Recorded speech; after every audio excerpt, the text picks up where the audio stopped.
ಭಕ್ತಿ ಪರಂಪರೆಯ ಲಕ್ಷಣಗಳನ್ನು ನಾವು ತಿಳ್ಕೊಂಡಿದ್ದೀವಿ. ಈಗ ಅದು ಚಾರಿತ್ರಿಕವಾಗಿ, ಭೌಗೋಳಿಕವಾಗಿ ಮತ್ತು ಸಾಮಾಜಿಕವಾಗಿ ಹೇಗೆ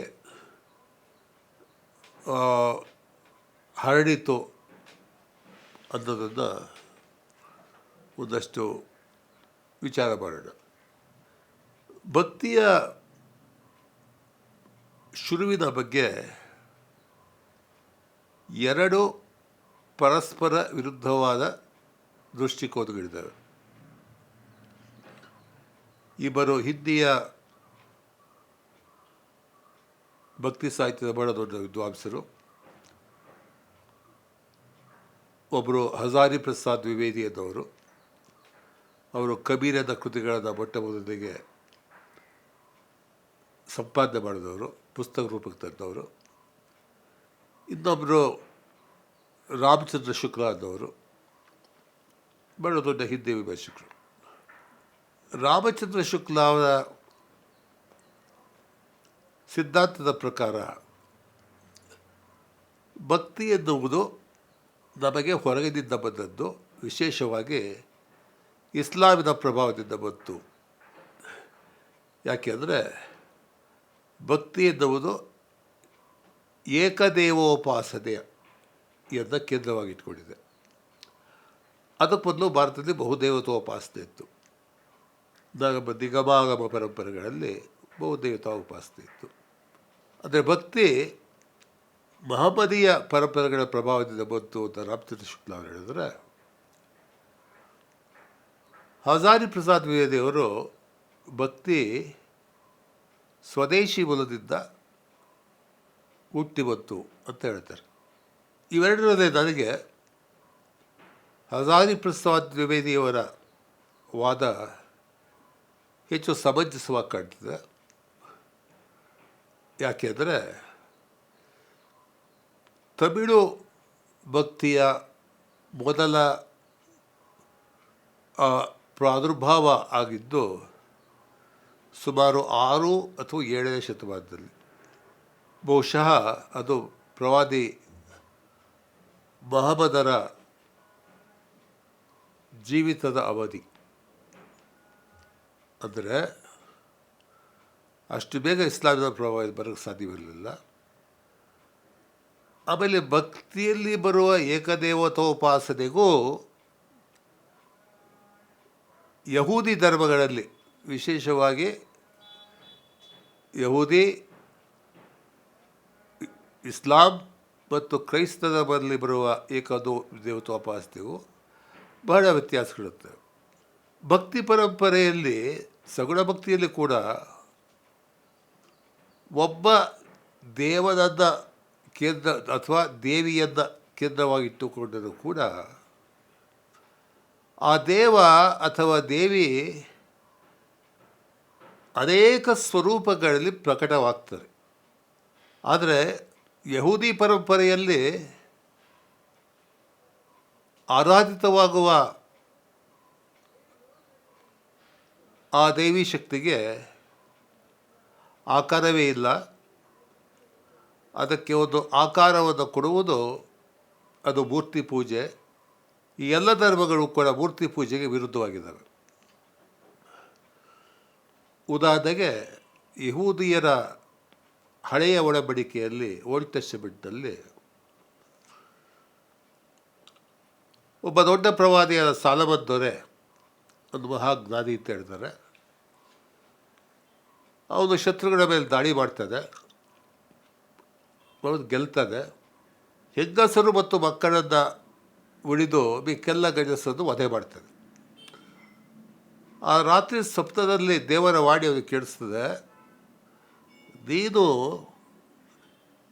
ಈ ಪಾಮರರ ಹೆಂಗಸು ಮಕ್ಕಳನ್ನು ಯಾಕೆ ಬಿಟ್ಟೆ, ಅವರನ್ನು ವಧೆ ಮಾಡಬೇಕು ನೀನು ಅಂತ ಹೇಳ್ತಾರೆ. ಆದರೆ ಯಹೂದಿ ಧರ್ಮಗಳು ಎಷ್ಟರ ಮಟ್ಟಿಗೆ ಮೂರ್ತಿ ಪೂಜೆಗೆ ವಿರುದ್ಧವಾಗಿದ್ದವು ಅವರ ಚರಿತ್ರೆಯಲ್ಲಿ ತೋರಿಸುತ್ತೆ. ಉದಾಹರಣೆಗೆ ಇಸ್ಲಾಂನ ಪ್ರಾದುರ್ಭಾವಕ್ಕೆ ಮೊದಲು ಅರೇಬಿಯಾದಲ್ಲಿ ಅನೇಕ ರೀತಿಯ ಮೂರ್ತಿ ಪೂಜೆಗಳು ಪ್ರತೀತಿಯಲ್ಲಿತ್ತು. ಇಸ್ಲಾಂ ಪೂರ್ವ ನಾಗರಿಕ ಗಣತಿಗಳಲ್ಲಿ ಈಜಿಪ್ಟಿನಲ್ಲಿ ಮತ್ತು ಇತರ ದೇಶಗಳಲ್ಲಿ ಮೂರ್ತಿ ಪೂಜೆ ವ್ಯಾಪಕವಾಗಿತ್ತು. ಆದರೆ ಭಕ್ತಿಯ ಏಕದೇವೋಪಾಸನೆಯಲ್ಲಿ ಸಗುಣದಲ್ಲಿ ವಿಶೇಷವಾಗಿ ಇಷ್ಟ ದೇವತೆಗೆ ಒಂದು ಅತ್ಯುತ್ತಮ ಮಾನವೀಯ ಗುಣಗಳಿವೆ. ಅದು ಉತ್ಪ್ರೇಕ್ಷಿತ ಮಾನವೀಯ ಗುಣಗಳಿದ್ದಾವೆ. ಉದಾಹರಣೆಗೆ ಮನುಷ್ಯಗೆ 2 ಕೈಗಳಿದ್ದರೆ ಇಷ್ಟ ದೇವತೆಗಳಿಗೆ ಎಷ್ಟೋ ಕೈಗಳಿರ್ತವೆ. ಉದಾಹರಣೆಗೆ ಈ ನಟರಾಜ, ಹೊಯ್ಸಳರ ನಟರಾಜ ಏನಿದೆ, ಅವನು ಅನೇಕ ಹಸ್ತನಾಗಿದ್ದಾನೆ. ದೇವಿ ಅಷ್ಟಭುಜಗಳಾಗಿದ್ದಾಳೆ, ಚತುರ್ಭುಜಗಳಾಗಿದ್ದಾಳೆ. ಸುಬ್ರಹ್ಮಣ್ಯನಿಗೆ 12 ಕೈಗಳಿದ್ದಾವೆ. ಉತ್ಪ್ರೇಕ್ಷಿತ ಮಾನವ ರೂಪ ಈ ನಮ್ಮ ದೇವತೆಗಳಿರ್ತವೆ. ಆದ್ದರಿಂದ ಅವನ್ನ ನಾವು ಯಹೂದಿ ಧರ್ಮಗಳ ಏಕದೇವೋಪಾಸನೆ ಜೊತೆಗೆ ಅದರ ಸಾಂಸ್ಕೃತಿಕ ಒಂದು ತಾತ್ಪರ್ಯ ಬೇರೆಯಾಗಿದೆ. ನಮ್ಮ ನಿರ್ಗುಣ ಪರಂಪರೆಗಳಲ್ಲೂ ಕೂಡ ಈ ಇಷ್ಟ ಎನ್ನುವುದು ಅದಕ್ಕೆ ರೂಪ ಎಲ್ಲ ಒಂದು ನಾಮ ಇರ್ತದೆ. ನಿರ್ಗುಣ ಪರಂಪರೆಯ ಸಂತರು ಏನು ಹೇಳ್ತಾರೆ ಅಂದರೆ, ಗೋದಾವರಿ ಮಹಾರಾಜ ಅಂತ ಮಹಾರಾಷ್ಟ್ರದಲ್ಲಿದ್ದರು. ಅವ್ರು ಹೇಳ್ತಾಯಿದ್ರು, ರೂಪ ಅಶಾಶ್ವತ, ನಾಮ ಒಂದೇ ಶಾಶ್ವತ. ಕಬೀರ್ ಒಂದು ಕಡೆ ಹೇಳ್ತಾನೆ, 2 ಅಕ್ಷರ 1.5 ಅಕ್ಷರದಲ್ಲಿ ನಾನು ಮೋಕ್ಷವನ್ನು ಕಂಡುಕೊಂಡೆ ಅಂತ. ಅದನ್ನು ಸರ್ವಜ್ಞ ಮೋಕ್ಷಕ್ಕೆ 2 ಅಕ್ಕರೆ ಸಾಕು ಸರ್ವಜ್ಞ ಅಂತ ಒಂದು ಮಾತನ್ನು ಹೇಳ್ತಾರೆ. ಈ ದೇವತೆ ಎಲ್ಲವನ್ನೂ ಒಳಗೊಂಡಿರುತ್ತಾನೆ, ಇಷ್ಟ ದೇವ ಎಲ್ಲವನ್ನೂ ಒಳಗೊಂಡಿರುತ್ತಾನೆ. ಯಾವುದಕ್ಕೂ ಪ್ರತಿದ್ವಂದ್ವಿಯಾಗಿರುವುದಿಲ್ಲ. ಉದಾಹರಣೆಗೆ ಯಹೂದಿ ಪರಂಪರೆಯಲ್ಲಿರುವ ದೇವರು ಮೂರ್ತಿ ಪೂಜೆಯ ಪರಮಶತ್ರು. ಅದಕ್ಕೆ ಆ ಸಂಸ್ಕೃತಿ ಮೂರ್ತಿ ಭಂಜಕರ ಆಗಿದ್ದವು. ಆಕ್ಟೇವಿಯಾ ಪಾಸ್ನ ಒಂದು ಪದ್ಯ ಬರುತ್ತೆ. ಅವನು ಈ ಮುಂಬೈನ ಆ ದ್ವೀಪದಲ್ಲಿರುವ ಆ ಶಿವನ ಒಂದು ಶಿಲೆ ಏನಿದೆ, 3 ತಲೆ ಶಿವ, ಆ ಗವಿ ಆ ಕಾಲದಲ್ಲಿ ಪೋರ್ಚುಗೀಸ್ ಸೈನಿಕರ ಒಂದು ಶಿಬಿರಲ್ಲಿತ್ತಂತೆ. ಅವರೆಲ್ಲ ಮೂರ್ತಿಗಳಿಗೂ ಗುಡ್ಡಿ ಕೊಡ್ತಿದ್ದಾರೆ. ಆದರೆ ಆ ಶಿವನ ತ್ರಿಪುರೇಶ್ವರನ ಆ ಶಿಲೆನ ಎಷ್ಟು ಸುಂದರವಾಗಿದೆ, ಅವ್ರಿಗೂ ಕೂಡ ಅದನ್ನ ಕ್ಷತಿಗೊಳಿಸ್ಬೇಕು ಅಂತ ನಾಗೆ ಬಿಟ್ಬಿಟ್ರು. ಇಲ್ಲಿ ಮೂರ್ತಿ ಪೂಜೆ ಇದೆ. ಮೂರ್ತಿ ಪೂಜೆ ಇಲ್ಲದಿದ್ದರೂ ಕೂಡ ಮೂರ್ತಿ ಪೂಜೆಗೆ ಸಂಪೂರ್ಣವಾಗಿ ವಿರುದ್ಧ ಅಂತ ಹೇಳೋಕ್ಕಾಗೋದಿಲ್ಲ. ಸಗುಣ ನಿರ್ಗುಣ ಅಂತ ಪ್ರಭೇದವನ್ನು ಅನುಕೂಲಕ್ಕೆ ನಾವು ಮಾಡಿಕೊಂಡ್ರೂ ಕೂಡ ಆ ದೇವನು ಸಗುಣನೂ ಆಗುತ್ತಾನೆ, ನಿರ್ಗುಣನೂ ಆಗುತ್ತಾನೆ. ಇದನ್ನು ತಮಿಳಿನ ತಿರುವಾಸಗಂನಲ್ಲಿ ತಿರುವಾಸಗರ್, ತಮಿಳಿನ ಶಿವಪುರಾಣ ಅಂತ ಕರೀತಾರೆ, ಶಿವನನ್ನು ಕುರಿತು ಏಕನೂ ಅನೇಕನೂ ಆದವನೇ ಕಾಣ್, ಏಕನೂ ಅನೇಕನೂ ಆದವನನ್ನು ಕಾಣು. ಆಮೇಲೆ ಇಷ್ಟ ಹಲವು ರೂಪಗಳಲ್ಲಿ ಮೈದಾಳುತ್ತದೆ. ಕೆಲವರು ಹೇಳ್ತಾರೆ ಭಕ್ತಿ ಪರಂಪರೆ ಅನ್ನೋದು ಸಂಸ್ಕೃತ ವಿರೋಧಿ ಪರಂಪರೆ, ಸಂಸ್ಕೃತದಲ್ಲಿ ಭಕ್ತಿ ಕಾವ್ಯ. ಇದಕ್ಕಿಂತ ಶುದ್ಧ ಸುಳ್ಳಿದೆ ಯಾವುದೂ ಇಲ್ಲ. ಯಾಕೆಂದರೆ ತಿರುನಾವುಕ್ಕರಸರು ಹೇಳ್ತಾರೆ, ಅಪ್ಪರು ದೇವಾರದಲ್ಲಿ ಶಿವನದ ಕುರಿತು ಒಣಮೊಳಿಯೂ ತೆನ್ಮೊಳಿಯೂ ಆದವನೇ ಕಾಣ್. ಉತ್ತರದ ಭಾಷೆ ಅಂದರೆ ಸಂಸ್ಕೃತವೂ ಅವನೇ, ತೆನ್ಮೊಳಿ ತೆಂಕಣದ ಭಾಷೆ, ದಕ್ಷಿಣದ ಭಾಷೆ ತಮಿಳು ಅವಧೆ. ಈ ರೀತಿ ಒಂದು ಒಳಗೊಳ್ಳುವ ಇನ್ಕ್ಲೂಸಿವ್ ಆದ ಒಂದು ಗುಣ ನಮ್ಮ ಭಕ್ತಿ ಪರಂಪರೆಗಳಿದೆ. ಭಕ್ತಿ ಪರಂಪರೆಗಳಲ್ಲಿ ಪ್ರಧಾನವಾಗಿ ಕಾಣುವ ಪ್ರೇಮ ತತ್ವವನ್ನು ನಾವು ಕೆಲವು ಕ್ರೈಸ್ತ ಮತ್ತು ಇಸ್ಲಾಮೀಯ ಅನುಭಾವಿ ಪಂಥಗಳಲ್ಲಿ, ಯಾವುದು ಇಂಗ್ಲೀಷ್ನಲ್ಲಿ ಗ್ನಾಸ್ಟಿಕ್ ಟ್ರೆಡಿಷನ್ಸ್ ಅಂತ ಕರೀತಾರೆ, ಅದರಲ್ಲಿ ಕಾಣಬಹುದು. ಉದಾಹರಣೆಗೆ ಸೂಫಿ ಧರ್ಮದಲ್ಲಿ ಅದನ್ನು ಕಾಣಬಹುದು. ಸೂಫಿ ಧರ್ಮವನ್ನು ಇಸ್ಲಾಮದ ಒಂದು ಭಾಗ ಅಂತ ಭಾಳ ಜನ ಹೇಳ್ತಾರೆ. ಆದರೆ ಕೆಲವರು ಸೂಫಿ ಅನ್ನೋದು ಒಂದು ಸ್ವತಂತ್ರವಾದ ಒಂದು ಪರಂಪರೆಯನ್ನು ಮಾತಾಡ್ತಾರೆ. ಇದರ ಒಂದು ಜಗಳ ಬೆಸುವ ತಂಟೆಗೆ ಹೋಗೋದಿಲ್ಲ. ಆದರೆ ಸೂಫಿಗಳಲ್ಲೂ ಕೂಡ ಪ್ರೇಮ ಬಹಳ ಮುಖ್ಯವಾಗ್ತದೆ. ಆಮೇಲೆ ಈ ಸಗುಣ ನಿರ್ಗುಣಗಳಲ್ಲಿ ಎರಡಲ್ಲೂ ಕೂಡ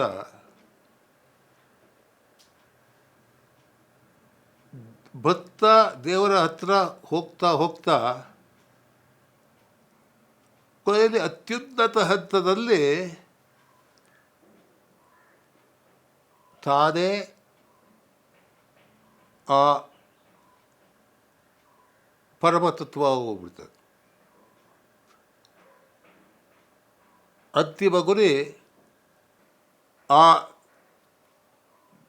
ಕಬೀರ ಒಂದು ಕಡೆ ಹೇಳ್ತದೆ, ನಾನೆಲ್ಲಿವರೆಗೆ ಇದ್ದೆ ಆಗ ಹರಿ ಇರಲಿಲ್ಲ, ಹರಿ ಇದ್ದ ಕಡೆಯಲ್ಲಿ ನಾನಿರಲಿಲ್ಲ ಅಂತ. ಆಗ ಭಕ್ತನೂ ಇರುವುದಿಲ್ಲ, ದೇವರು ಇರುವುದಿಲ್ಲ, ಇನ್ನೊಂದು ಸ್ಥಿತಿ ಹೊರಟೋಗ್ತಾರೆ. ಅದನ್ನು ಒರಿಸ್ಸಾದ ನಿರ್ಗುಣ ಕವಿ ಭೀಮಾಬೋಯ್ ಒಂದು ನಿರಾಕಾರದ ಮಂಟಪ ಅಂತ ಕರೀತಾರೆ. ಅಲಾಮದಲ್ಲೂ ಕೂಡ ಈ ರೀತಿಯ, ಅಂದರೆ ಇದು ದ್ವೈತದಿಂದ ಶುರುವಾದರೂ ಕೂಡ ಅದ್ವೈತದಲ್ಲಿ ಕೊನೆಗೊಳ್ಳುತ್ತದೆ. ಈ ದ್ವೈತ ಭಾವ ಹೆಚ್ಚಾದಾಗ ಸಗುಣವಾಗಿರ್ತದೆ, ಅದ್ವೈತಕ್ಕೆ ಹೋದಾಗ ಅದು ಇದನ್ನ ದಯವಿಟ್ಟು ವೇದಾಂತ ಇರುವ ಶಂಕರಾದ್ವೈತ ಜೊತೆಗೆ ಹೋಲಿಸೋದು ಬೇಡ. ತಾನು ಜೀವ ಶಿವ ಒಂದಾಗುವ ಸ್ಥಿತಿಯ ಆ ಒಂದು ಅದ್ವೈತ ಏನಿದೆ ಅದು ಉನ್ನತವಾದ ಒಂದು ಆಧ್ಯಾತ್ಮಿಕ ಸ್ಥಿತಿ ಎನ್ನುವ ಕಲ್ಪನೆ ಇದೆ. ಸಗುಣ ಭಕ್ತಿ ಪರಂಪರೆಗೆ ಮೂಲದಲ್ಲಿ ಈ ಒಂದು ಪರಮ ಪ್ರೇಮ ಪ್ರಧಾನವಾದರೆ, ನಿರ್ಗುಣ ಭಕ್ತಿಯ ಪರಂಪರೆಯಲ್ಲಿ ಸ್ವಾರ್ಥ ಸಮರ್ಪಣೆಗಿಂತ ಮುಖ್ಯವಾಗುವುದು ಸ್ವಾತ್ಮ ಪರಿವರ್ತನೆ. ಆದ್ದರಿಂದ ನಿರ್ಗುಣ ಪರಂಪರೆಗಳು ಬಹಳ ಮಟ್ಟಿಗೆ ನಾಥಸಿದ್ಧ ಪರಂಪರೆಗಳಿಂದ ಪ್ರಭಾವಿತವಾಗಿದ್ದಾವೆ. ಯಾಕೆ ನಾಥಸಿದ್ಧ ಪರಂಪರೆ ಅದು ಮತ್ಸ್ಯೇಂದ್ರನಾಥ, ಗೋರಖನಾಥ ಮುಂತಾದವರಿಂದ ಬಂದಿದ್ದು. ಅದರ ಅನೇಕ ಕವನಗಳಿದ್ದಾವೆ. ಅದರ ಮುಖ್ಯ ಒತ್ತು ಏನಿರೋದು ಅಂದರೆ ಯೋಗವೂ ಕೂಡ ಈ ನಾಥಸಿದ್ಧ ಪರಂಪರೆಯ ಒಂದು ಭಾಗ. ಎಲ್ಲಿ ದೇಹ ಮನಸ್ಸುಗಳನ್ನು ದೈವೀಕರಣಗೊಳಿಸಬಹುದು. ಕಾಯದಲ್ಲೇ ಕೈಲಾಸ, ಬಸವಣ್ಣಲ್ಲಿ ಕಾಯವೇ ಕೈಲಾಸ ಅನ್ನೋ ಮಾತು ಬರ್ತದೆ. ಈ ರೀತಿಯ ವಾಕ್ಯಗಳು ವೈದಿಕ ಪರಂಪರೆಗಳು ಬರ್ತವೆ. ದೇಹೋ ದೇವಾಲಯೋ ಪ್ರೋಕ್ತೋ ಜೀವೋ ದೇವ ಸನಾತನಃ ತಜೇನ ಅಜ್ಞಾನ ನಿರ್ಮಾಲ್ಯ ಶಿವೋಹಂಭಾವೇನ ಪೂಜೆ ಅಂತ ಅನ್ನೋ ಒಂದು ಮಾತು ಬರ್ತದೆ. ಅಹಂ ಬ್ರಹ್ಮಾಸ್ಮಿ ತತ್ವಸಿ ಮುಂತಾದ ಮಹಾವಾಕ್ಯಗಳು ಬರ್ತವೆ, ಉಪನಿಷತ್ತುಗಳು ಬರ್ತವೆ ವೇದಾಂತದಲ್ಲಿ. ಅಂದರೆ ಆ ಗುರಿ ಭಕ್ತಿಯಲ್ಲೂ ಬರ್ತದೆ. ಆ ಗುರಿ ತಲುಪಿದಾಗ ಅದು ಅಭಿವ್ಯಕ್ತಿಯಾದಾಗ ಅದು ನಿರ್ಗುಣ ಭಕ್ತಿಯಾಗಿರ್ತದೆ. ಈಗ ಒಂದು ರೀತಿಯಾಗಿ ನನ್ನ ಭಕ್ತಿಯ ಬಗ್ಗೆ ಡಯಾಕ್ರಾನಿಕ್ಕಾಗಿ, ಅಂದರೆ ಒಂದು ಚಾರಿತ್ರಿಕ ಪರಿಪ್ರೇಕ್ಷೆ ಇಟ್ಟುಕೊಳ್ಳದೆ ಮಾತಾಡಿದ್ದೀನಿ. ಈಗ ಅದರ ಸಿಂಕ್ರಾನಿಕ್ ಆಗಿ ಅದರ ಕಾಲಕ್ರಮದಲ್ಲಿ ವಿವರಿಸೋದಕ್ಕೆ ಪ್ರಯತ್ನ ಪಡ್ತೀವಿ. ಮೊದಲು ಇದು ತಮಿಳುನಾಡು ಶುರುವಾಗಿದ್ದು, ತಮಿಳುನಾಡಿಂದ ಅಲ್ಲಿ ಸಗುಣ ಭಕ್ತಿ ಪ್ರಾರಂಭವಾಯಿತು. ಆಮೇಲೆ ಅದು ಕರ್ನಾಟಕಕ್ಕೆ ಬಂದಾಗ ಅದು ತಮಿಳುನಾಡಿನ ಭಕ್ತಿ ದೇವಸ್ಥಾನ ಕೇಂದ್ರವಾಗಿತ್ತು. ಆದರೆ ಕರ್ನಾಟಕದ ಭಕ್ತಿ ದೇವಸ್ಥಾನದ ಪರಾಂಗುಖವಾಯಿತು. ಬಸವಣ್ಣನ ಪ್ರಸಿದ್ಧ ವಚನದಲ್ಲಿ ಈ ದೇಹವೇ ದೇಗುಲ ಇದು ಒಂದು ಕಲ್ಪನೆ ಏನಿದೆ, ಈ ನಾಥಸಿದ್ಧ ಪರಂಪರೆಯಿಂದ ಬಂದಿದ್ದು, ಅದು ಪ್ರಧಾನವಾಗಿ ಕಾಣುತ್ತೆ. ಮೂಲಭೂತವಾಗಿ ನಾವು ನೋಡಿದರೆ ದೇವಸ್ಥಾನದ ಒಂದು ಸಂರಚನೆಯೇ ಮಾನವ ಶರೀರವನ್ನು ಒಂದು ನಕಾಶೆಯಿಂದಾಗಿ ಇಟ್ಕೊಂಡು ಮಾಡಿರುವಂಥದ್ದು. ಆ ಮೂಲವನ್ನು ಮರೆತು ಮುಂದೆ ಆ ದೇವಸ್ಥಾನವನ್ನೇ ಪವಿತ್ರ ಅಂತ ತಿಳ್ಕೊಳ್ಳೋಕೆ ಜನ ಶುರು ಮಾಡಿದರು. ಅಂದರೆ ಭಕ್ತಿ ಪರಂಪರೆ ಮತ್ತೆ ಆ ಪಾವಿತ್ರತೆಯಿಂದ ಮನುಷ್ಯರ ದೇಹಕ್ಕೆ ಒದಗಿಸ್ಕೊಡ್ತವೆ. ತಮಿಳುನಾಡಿನ ಶಿವಭಕ್ತರು ಉದಾಹರಣೆಗೆ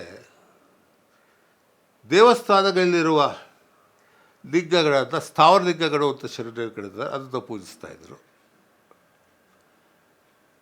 ವಿಶೇಷವಾಗಿ 5 ದೇವಸ್ಥಾನಗಳು ಭಾಳ ಮುಖ್ಯವಾಗಿದ್ದಾವೆ ತಮಿಳುನಾಡಿನ ಶೈವ ದೇಗುಲಗಳಲ್ಲಿ. ಅದು ಶಿವನ ಮಹಾಮಂತ್ರವಾದ ಪಂಚಾಕ್ಷರದ 5 ಅಕ್ಷರಗಳ ಸಂಕೇತವಾಗಿದ್ದಾವೆ. ಮೊದಲನೆಯದು ಕಾಂಚಿ ಏಕಾಂಬರೇಶ್ವರ ದೇವಸ್ಥಾನ. ಅದು ಶಿವನ ಪೃಥ್ವಿ ರೂಪವಾದ ಸದ್ಯೋಜಾತಮುಖವಾದ ನಕಾರವನ್ನು, ನಮಃ ಶಿವ ನಕಾರವನ್ನು ಪ್ರತಿನಿಧಿಸ್ತದೆ. ಎರಡನೇದು ಶಿವನ ಜಲಮುಖವಾದ ವಾಮದೇವ ಮುಖವಾದ ಮಕಾರವನ್ನು ತಿರುಚಿಯ ಬಳಿ ಇರುವ ಈ ಜಂಬುಕೇಶ್ವರ ದೇವಸ್ಥಾನದಲ್ಲಿ ನೋಡಿದ್ದಾರೆ ಭಕ್ತರು. ಶಿವನ ಅಗ್ನಿರೂಪವಾದ ಶಿಕಾರವನ್ನು, ಅಘೋರ ರೂಪವನ್ನು ತಿರುವಣ್ಣಾಮಲೆಯಲ್ಲಿ ನೋಡಿದ್ದಾರೆ. ಶಿವನ ವಾಯುರೂಪವನ್ನು, ಪಂಚಭೂತಗಳ ವಾಯುರೂಪವನ್ನು ಕಾಳಹಸ್ತಿಯ ದೇವಸ್ಥಾನದಲ್ಲಿ ನೋಡಿದ್ದಾರೆ. ಮತ್ತು ಶಿವನ ಅತ್ಯುನ್ನತವಾದ ಆಕಾಶ ರೂಪವನ್ನು, ಚಿದಾಕಾಶ ರೂಪವನ್ನು ಚಿದಂಬರದ ದೇವಸ್ಥಾನದಲ್ಲಿ ನೋಡಲಾಗಿದೆ. ಚಿದಂಬರ ಅಂದರೆ ಚಿತ್, ಅಂಬರ ಅಂದರೆ ಆಕಾಶ. ಅಂದರೆ ಚಿದಂಬರದಲ್ಲಿ ನಟರಾಜ ನರ್ತನ ಮಾಡುತ್ತಿದ್ದಾನೆ. ಈ ನಟರಾಜ ಏನಪ್ಪ, ಚಿತ್, ನಮ್ಮ ಚಿತ್ತ ಏನಿದೆ, ನಮ್ಮ ಮನಸ್ಸೇ ಒಂದು ದೇವಸ್ಥಾನ. ಅಲ್ಲಿ ಯಾವ ವ್ಯವಹಾರ ಚಿತ್ತವೃತ್ತಿಗಳು ವ್ಯವಹಾರಗಳಿಂದ ನಡೀತಿರ್ತವೆ, ಅವೆಲ್ಲವೂ ಕೂಡ ಆ ನಟರಾಜನ ನರ್ತನ. ಆ ನರ್ತನ ನಿಂತಾಗ ಅವನು ಶಿವಲಿಂಗವಾಗ್ತದೆ. ಶಿವನಿಗೆ ನಿಶ್ಚಲವಾದ ರೂಪ ಇದೆ, ಒಂದು ಸಗುಣ ರೂಪ ಇದೆ. ಅದೇ ತಮಿಳು ಶೈವ ಧರ್ಮದಲ್ಲಿ ಈ ನಟರಾಜನ ಒಂದು ಕಲ್ಪನೆ ಇದೆ, ಅದು ಬಹಳ ಪರಮೋಚ್ಛವಾಗಿ ನೋಡಲಾಗಿದೆ. ಆದರೆ ನಾನು ಹಿಂದಿನ ಉಪನ್ಯಾಸ ಹೇಳಿದಾಗೆ ಈ ದೇವಸ್ಥಾನಗಳಿಗೆ ಹೆಚ್ಚು ಹೆಚ್ಚು ರಾಜಾಶ್ರಯ ಸಿಕ್ಕ ಹಾಗೆ ಅವು ಅಧಿಕಾರದ ಕೇಂದ್ರಗಳಾದವು ಮತ್ತು ವಾಣಿಜ್ಯದ ಕೇಂದ್ರಗಳು ಆದವು. ಆಮೇಲೆ ಈ ದೇವಸ್ಥಾನಗಳಿಂದ ಕೆಳಜಾತಿಯವರನ್ನು ಹೊರಗಿಡಲಾಯಿತು, ಅಸ್ಪೃಶ್ಯರನ್ನು ವಿಶೇಷವಾಗಿ ಹೊರಗಿಡಲಾಯಿತು. ತಮಿಳುನಾಡಿನಲ್ಲಿ ನಂದನಾರೆಂದು ಒಬ್ಬ ಶಿವಭಕ್ತ ಬರ್ತಾರೆ. ಅದ್ರ ಬಗ್ಗೆ ಬಹಳ ಒಂದು ಪ್ರಸಿದ್ಧ ತಮಿಳು ಭಕ್ತಿ ಸಿನಿಮಾ ಆಗಿದೆ. ಅದರಲ್ಲಿ ಚೆಂಬೈ ವೈದ್ಯನಾಥ ಭಾಗವತರ್ ಆ ದಲಿತ ಭಕ್ತನ ಒಂದು ಭೂಮಿಕೆಯನ್ನು ಮಾಡಿದ್ದಾರೆ. ಅವನೊಬ್ಬ ಕೂಲಿಯಾಳು, ಅವನ ಜೀವನದ ಉದ್ದೇಶ ಇದ್ದಿದ್ದು ಚಿದಂಬರ ದೇವಸ್ಥಾನಕ್ಕೆ ಹೋಗಬೇಕು ಅಂತ, ಶಿವಭಕ್ತ. ಅಂದರೆ ಭಾಳ ಕಷ್ಟಪಟ್ಟು ತನ್ನ ಮಾಲೀಕನ, ಯಾಕೆಂದರೆ ಆ ಕಾಲದ ದಲಿತರು ಅವರ ಮಾಲೀಕರ ಒಪ್ಪಿಗೆ ಇಲ್ಲದೆ ಬಿಟ್ಟು ಹೋಗಿರಲಿಲ್ಲ. ಅವನ ಭಕ್ತಿಯ ಪರಾಕಾಶವನ್ನು ಕಳಿಸ್ತಾನೆ. ಆದರೆ ಅಲ್ಲಿ ಹೋದಾಗ ಅಲ್ಲಿ ಅವರು ದೇವಸ್ಥಾನ ಒಳಗೆ ಬಿಡೋದಿಲ್ಲ, ಇದು ಪರಿಶುದ್ಧನಾಗಿ ಬರಬೇಕು ಅಂತಾರೆ. ಕಥೆಯನ್ನು ಹೇಳುತ್ತೆ ಅಂದರೆ ಅಲ್ಲಿ ಒಂದು ಅಗ್ನಿ ಪ್ರವೇಶವನ್ನು ಮಾಡಿಸ್ತಾರೆ. ಆಗ ಅವನ ಆತ್ಮ ಆ ದೇವಸ್ಥಾನದ ಲಿಂಗದೊಳಗಡೆ ಹೋಗಿ ಸೇರಿಕೊಳ್ತು ಅಂತ ಕಥೆ ಇದೆ. ಚಾರಿತ್ರಿಕ ಸತ್ಯ ಏನೋ ನಮಗೆ ಗೊತ್ತಿಲ್ಲ. ಬಹುಶಃ ಅವನು ಅಗ್ನಿ ಪರೀಕ್ಷೆಯಲ್ಲಿ ಅವನು ದೇಹವನ್ನು ತ್ಯಾಗ ಮಾಡಿದ. ಆದರೆ ಅದನ್ನು ಅವನ ಆತ್ಮ ಒಳಗೋಯ್ತು. ಅವನ ಆತ್ಮಕ್ಕೆ ಪ್ರವೇಶ, ದೇಹಕ್ಕೆ ಪ್ರವೇಶ ಆಗಲಿಲ್ಲ. ಇದೇ ರೀತಿ ಶ್ರೀರಂಗದ ದೇವಸ್ಥಾನದಲ್ಲಿ ತಿರುಪದಾರೊಬ್ಬ ಅಂತದ್ದು ಒಬ್ಬ ದಲಿತ ಆಳ್ವಾರಿದ್ದ. ಅವನ ರಚನೆಗಳು ನಮಗೆ ಸಿಕ್ಕಿದ್ದಾವೆ, ನನ್ನದ ರಚನೆಗಳನ್ನ ಮಾಡಿಲ್ಲ. ಅವನು ಶ್ರೀರಂಗ ದೇವಸ್ಥಾನದ ಒಳಗೆ ಹೋಗಿ ಬಿಟ್ಟಿಲ್ಲ. ಅವನ್ನ ಅಲ್ಲಿ ದೇವಸ್ಥಾನದ ಹೊರವಲಯದಲ್ಲಿ ಒಂದು ಸುರಂಗ ಅವರು ಮಾಡಿದ್ದಾರೆ. ಅಲ್ಲಿ ಹೋಗಿ ರಂಗ ಅಂದರೆ ಅದು ಆ ಅನ್ನೋ ಶಬ್ದ ಬರುತ್ತೆ. ದೊಡ್ಡಪ್ಪ ನೀವು ಕೆಳಜಾತ್ ಒಳಕ್ಕೆ ಹೋಗ್ಬೇಕಾಗಿದೆ, ಇಲ್ಲಿದ್ದಾನೆ ಕೂಗಿ ಅವನು ಓ ಅಂತ ಹೋಗೊಡ್ತದೆ ರಂಗ ಅಲ್ಲಿದ್ದಾನೆ ಅಂತ. ಆಮೇಲೆ ಕನಕದಾಸರ ಕಥೆಯನ್ನು ಬರುತ್ತೆ, ಯಾವ ರೀತಿ ಅವ್ರನ್ನ ಉಡುಪಿ ದೇವಸ್ಥಾನದ ಒಳಗೆ ಬರಲಿಲ್ಲ, ಕೊನೆಗೆ ಮೂರ್ತಿ ಕಡೆ ತಿರುಗ್ತು ಅಂತ ಒಂದು ದಂತಕಥೆಯನ್ನು ನಾವು ಕೇಳ್ತೀವಿ. ಅದೇ ದೇವಸ್ಥಾನಗಳು ಮೇಲುಜಾತಿಯ ಕೇಂದ್ರಗಳಾದವು, ಕೆಳಜಾತಿಗಳನ್ನು ಹೊರಗಿಡಲಾಯಿತು. ಆದ್ದರಿಂದ ಕೆಳಜಾತಿಯವರು ತಮ್ಮ ಆಧ್ಯಾತ್ಮಿಕ ಅಗತ್ಯಗಳಿಗೆ ಅನುಸಾರವಾಗಿ ಹೊಸದೊಂದು ಮಾರ್ಗವನ್ನು ಕಟ್ಟಿಕೊಡಬೇಕಾಯಿತು. ಅದನ್ನು ಕರ್ನಾಟಕದ ಶರಣರು ಮಾಡಿದರು. ಸ್ಥಾವರ ಲಿಂಗವನ್ನು ಪೂಜಿಸುವುದನ್ನು ಬಿಟ್ಟು ಇಷ್ಟಲಿಂಗ ಧಾರಣೆಯ ಒಂದು ಪದ್ಧತಿ, ಈಗಾಗಲೇ ಲಿಂಗಧಾರಣೆಯ ಪದ್ಧತಿ ಶೈವರಲ್ಲಿತ್ತು. ವೀರಶೈವ ಶರಣಪೂರ್ವ ಶೈವ ಧರ್ಮದಲ್ಲಿ ಉರಲಿಂಗಿಗಳು, ಶಿರೋಲಿಂಗಿಗಳು, ಬಾಹುಲಿಂಗಿಗಳು ಅಂತ ಇತ್ತು. ಉದಾಹರಣೆಗೆ ನಾವು ಮಹಾರಾಷ್ಟ್ರದ ವಿಠೋಬಾನ ದೇವಸ್ಥಾನಕ್ಕೆ ಹೋಗಿ ಆ ಪಗಡಿಯಿಂದ ಬಿಚ್ಚಿಕೊಂಡ್ರೆ ಅವ್ರ ತಲೆ ಮೇಲೆ ಒಂದು ಶಿವಲಿಂಗ ಇದೆ. ಅದು ಮೊದಲು ಶಿವನ ದೇವಸ್ಥಾನ ಇತ್ತು ಅಂತ ಪ್ರತೀತಿ ಇದೆ. ಈಗ ಅದು ವಿಷ್ಣುವಿನ ಭಕ್ತಿಯ ಕೇಂದ್ರವಾಗಿದೆ. ಆದರೆ ಅದು ಒಂದು ರೀತಿಯ ಸಮನ್ವಯ ದೇವತೆ ಅಂತ ಹೇಳಲಾಗ್ತದೆ.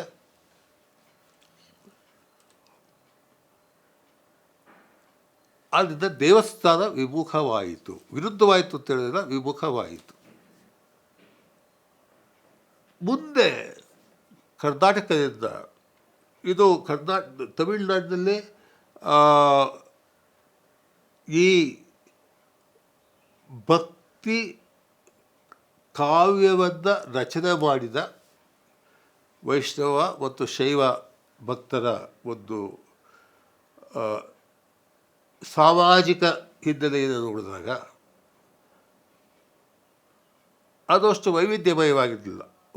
ಮಹಿಳೆಯರಿದ್ದರು. ಉದಾಹರಣೆಗೆ ಶೈವರಲ್ಲಿ ಕಾರ್ಯಕಾಲಮಯ್ಯರಿದ್ಲು, ವೈಷ್ಣವರಲ್ಲಿ ಅಡ್ಡಾಳಿದ್ಲು, ತಿರುಪನಾಥ್ ನಂದನಾಥ ದಲಿತರಿದ್ದರು. ಆದರೆ ಬಹುತೇಕ ಮೇಲ್ಜಾತಿಯವರು. ಆದರೆ ಕರ್ನಾಟಕದ ಶರಣ ಪರಂಪರೆಯಲ್ಲಿ ಅದರ ಸಾಮಾಜಿಕ ವ್ಯಾಪ್ತಿ ಬಹಳ ವಿಶಾಲವಾಗಿತ್ತು. ಹುಟ್ಟ ಬ್ರಾಹ್ಮಣನಾದ ಬಸವಣ್ಣನಿಂದ ಹಿಡಿದು ಹುಟ್ಟ ದಲಿತರಾದ ಮಾದಾರ ಚೆನ್ನಯ್ಯ, ಬೇದರ ಕೇತಯ್ಯ, ಮಾದಾರ ಧೂಳಯ್ಯ, ಡೋಹರ ಕಕ್ಕಯ್ಯ ಮುಂತಾದವರಿದ್ದರು. ಈ ಕ್ಷೌರಿಕ ವೃತ್ತಿಯವರಿದ್ದರು, ಅಗಸರಿದ್ದರು,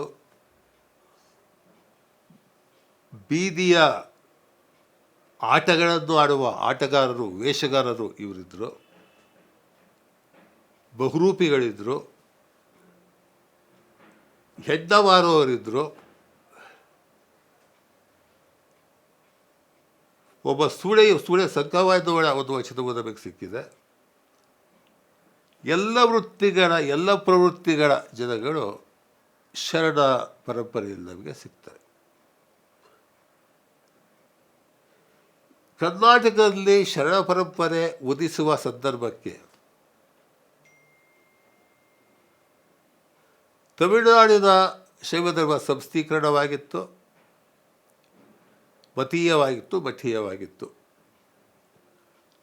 ಆಮೇಲೆ ಎಲ್ಲ ವೃತ್ತಿಪರ ಅದು ಮೊದಲು ವಾಕ್ ಪರಂಪರೆಯಲ್ಲಿರ್ತದೆ ಅಥವಾ ಆಡು ಪರಂಪರೆಯಲ್ಲಿರ್ತದೆ. ಉದಾಹರಣೆಗೆ ತಮಿಳುನಾಡಿನ ಶಿವ ದೇಗುಲಗಳಲ್ಲಿ ಇವತ್ತಿಗೂ ಕೂಡ ಪಾಡರ್ ಅಂತ ಇರ್ತಾರೆ. ಆ ದೇವಸ್ಥಾನದ ಅರ್ಚನೆಯ ಭಾಗವಾಗಿ ಅವರು ತೇವಾರ ತಮಿಳು ಶೈವ ಕಾವ್ಯದ ಭಾಗಗಳನ್ನು ಹಾಡ್ತಾ ಇರ್ತಾರೆ. ವೈಷ್ಣವ ದೇವಸ್ಥಾನಗಳಲ್ಲಿ ಆಳ್ವಾರ ರಚನೆಗಳನ್ನ ಹಾಡ್ತಾರೆ. ಅಲ್ಲಿ ಒಂದು ನಾಟಕ ಪ್ರಭೇದವು ಕೂಡ ಉಂಟಾದ ಅರೆಯ ಸೇವೆ ಅಂತಾರೆ. ಉದಾಹರಣೆಗೆ ಶ್ರೀವಳ್ಳಿಪತ್ತೂರ್ ಮತ್ತು ಶ್ರೀರಂಗಂನ ದೇವಸ್ಥಾನಗಳಲ್ಲಿ ಆಳ್ವಾರ ರಚನೆಗಳನ್ನು ಆಧರಿಸಿ ಒಬ್ಬ ಏಕಪಾತ್ರ ಅಭಿನಯದ ಒಂದು ನಾಟಕ ಮಾಡ್ತಾರೆ. ಅದನ್ನು ಅರೆಯ ಸೇವೆ ಅಂತ ಕರೀತಾರೆ. ಅಂದರೆ ಇದು ವಾಕ್ ಪ್ರಯೋಗ ಮತ್ತು ಅಭಿನಯ ಪ್ರಯೋಗ ಪ್ರಧಾನವಾದ ರಚನೆಯಾಗಿತ್ತು. ಇದು ಗ್ರಾಂಥಿಕವಾದ್ದಲ್ಲ. ಆದರೆ 11ನೇ ಶತಮಾನದ ಹೊತ್ತಿಗೆ ತಮಿಳಿನ ಶೈವ ಕಾವ್ಯವನ್ನು ನಂಬಿ ಆಂಡಿ ನಂಬಿ ಎನ್ನುವುದು ಒಂದು ಗ್ರಂಥ ರೂಪಕ್ಕೆ ತಾಳೆಗರೆ ರೂಪದಲ್ಲಿ ಅದನ್ನು ಸಂಗ್ರಹಿಸ್ತಾ, ಇನ್ನೊಬ್ಬಲ್ಲಿ ವೈಷ್ಣವರ ಕಡೆಯಿಂದ ನಂದಮುನಿ ಎನ್ನುವುದು ಅವನ್ನು ಶೇಖರಿಸ್ತಾ, ಅದರ ಆದಾದ ಮೇಲೆ ರಾಮಾನುಜಾಚಾರ್ಯರು ನಮ್ಮ ಶ್ರೀ ವೈಷ್ಣವ ಧರ್ಮವನ್ನು ಕಟ್ಟಿದ್ರು. ಅಂದರೆ ಅದನ್ನು ಆ ಭಕ್ತಿ ಪರಂಪರೆಯನ್ನು ವೇದಾಂತದ ಜೊತೆಗೆ ಅದನ್ನು ಸರಿದೂಗಿಸೋದಕ್ಕೆ ಪ್ರಯತ್ನ. ಇಂಥ ಶೈವ ಸಿದ್ಧಾಂತದವರು, ಶೈವ ಪರಂಪರೆಯ ಬಂದವರು ಶಂಕರಾದ್ವೈತದ ಜೊತೆಗೆ ತಮಿಳುನಾಡಿನ ಶೈವ ಧರ್ಮವನ್ನು ಅಲ್ಲಿನ ಥಿಯಲಾಜಿಯನ್ಸ್ ಏನಿದ್ರು, ದೈವ ಸಿದ್ಧಾಂತಿಗಳು ಸೇರಿಸೋ ಈ ರೀತಿ ಸಂಸ್ಥೀಕರಣಕ್ಕೊಳಗಾಗಿತ್ತು ತಮಿಳುನಾಡಿನ ಶೈವ ಧರ್ಮ. ಆಮೇಲೆ ದೇವಸ್ಥಾನಕ್ಕೆ ಪ್ರವೇಶ ನಿಷಿದ್ಧವಾಗಿತ್ತು. ಇಂಗ್ಲೀಷಲ್ಲಿ ಒಂದು ಅಲೆಕ್ಸಾಂಡರ್ ಪೋಪ್ನ ಒಂದು ಕವಿತೆ ಬರ್ತದೆ.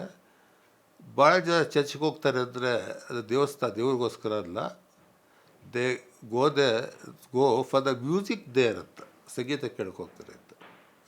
ಈ ರೀತಿ ದೇವಸ್ಥಾನಗಳಿಗೆ ಹೋಗೋರು ಭಕ್ತಿಯನ್ನು ಬಿಟ್ಟು ಎಲ್ಲದಕ್ಕೂ ಹೋಗ್ತಾಯಿದ್ರು. ಪ್ರಸಾದ ಸಿಗುತ್ತೆ ಅಂತ ಅಲ್ಲಿ ಥರ ಒಂದು ಒಂದು ಒಂದು ಒಂದು ಸುಂದರವಾದ ಅನುಭವ ಅಂತ ಹೋಗ್ತಾಯಿದ್ರು. ಆದರೆ ಭಕ್ತಿಯ ಮೂಲ ಉದ್ದೇಶ ಏನಿತ್ತು, ಜೀವ ಶಿವ ಆತ್ಮ ಪರಮಾತ್ಮರ ಆಪ್ತ ಸಂಬಂಧ, ಸ್ನೇಹ ಮತ್ತು ಜಗಳ, ಕೊನೆಗೆ ಅದ್ವಯ ಪ್ರಾಪ್ತಿ ಏನಾಗಬೇಕಾಗಿತ್ತು, ಆ ಗುರಿಯನ್ನು ಕಳ್ಕೊಂಡ್ಬಿಡ್ತಿತ್ತು. ಅದಕ್ಕೆ ಕರ್ನಾಟಕ ಶರಣ ಧರ್ಮ ಈ ಪರಿಹಾರವನ್ನು ಕಂಡುಕೊಂಡಿತು. ಆದರೆ ಎಲ್ಲ ಶರಣರು ಕೂಡ ಲಿಂಗಧಾರಣೆ ಮಾಡಿದ್ರ ಇಲ್ವಾ ಅನ್ನೋದು ಚರ್ಚಾಸ್ಪದ. ಯಾಕೆಂದರೆ ಶೂನ್ಯ ಸಂಪಾದನೆಯ ಮೊದಲನೆಯ ಆವೃತ್ತಿಯಲ್ಲಿ ಶಿವಗಣ ಪ್ರಸಾದಿ ಮಹಾದೇವರ ಶೂನ್ಯ ಸಂಪಾದನೆಯಲ್ಲಿ ಸಿದ್ದರಾಮ ನಾಥಸಿದ್ಧ ಪರಂಪರೆಯಿಂದ ಬಂದವರು, ಅವನು ಕಲ್ಯಾಣಕ್ಕೆ ಬರ್ತಾರೆ ಬಸವಣ್ಣ ನೋಡೋದಕ್ಕೆ. ಲಿಂಗದೀಕ್ಷೆ ಕೊಡಬೇಕು ಅನ್ನುವಂಥ ಚರ್ಚೆ ಆಗುತ್ತೆ. ಎಲ್ಲರೂ ಕೂಡ ಲಿಂಗದೀಕ್ಷೆ ಕೊಡಬೇಕು ಅಂತ ಅಲ್ಲವಪ್ಪಿಲ್ಲ, ಬೇಕಾಗಿಲ್ಲ, ಅವನು ಈಗಾಗಲೇ ಪೂರ್ಣ ಯೋಗಿಯಾಗಿದ್ದಾನೆ, ಅವನಿಗೆ ಲಿಂಗದೀಕ್ಷೆ ಅಗತ್ಯವಿಲ್ಲ ಅನ್ನೋ ಮಾತನ್ನು ಹೇಳ್ತಾರೆ. ಆ ಲಿಂಗ ಸಾಧನೆಯ ಬೇರೆ ಬೇರೆ ಹಂತಗಳು, ಅಂಶಗಳಿದ್ದಾವೆ. ಅದು ಇವತ್ತಿನ ಬಹುಜನ ಶರಣ ಧರ್ಮದ ಜೊತೆಗೆ ತಾವನ್ನು ಗುರುತಿಸ್ಕೊಂಡಿರೋ ಅವ್ರಿಗೆ ಗೊತ್ತಿಲ್ಲ. ಅದ್ರ ಬಗ್ಗೆ ಇದು ವಿವರವಾಗಿ ಸಾಧನಾ ಪಕ್ಷಕ್ಕೆ ಹೋಗೋದಿಲ್ಲ, ಇಷ್ಟಕ್ಕೆ ಬಿಡ್ತಿಲ್ಲ. ತಮಿಳುನಾಡು ಹೇಗೆ ಸಗುಣ ಪರಂಪರೆಯ ಒಂದು ಒಂದು ಆರಂಭ ಸ್ಥಾನವಾಯಿತು, ಈ ರೀತಿ ನಿರ್ಗುಣ ಪರಂಪರೆ ಆರಂಭ ಸ್ಥಾನ ಕರ್ನಾಟಕ ಆಯಿತು. ಮುಂದೆ ಈ ಶರಣರ ಒಂದು ಸಮುದಾಯ ಅದು ಎಲ್ಲವೂ ಕಲ್ಯಾಣದಲ್ಲಿ ಕೇಂದ್ರೀಕೃತವಾಗಿತ್ತ ಗೊತ್ತಿಲ್ಲ. ದಂತಕಥೆಗಳಿದ್ದಾವೆ.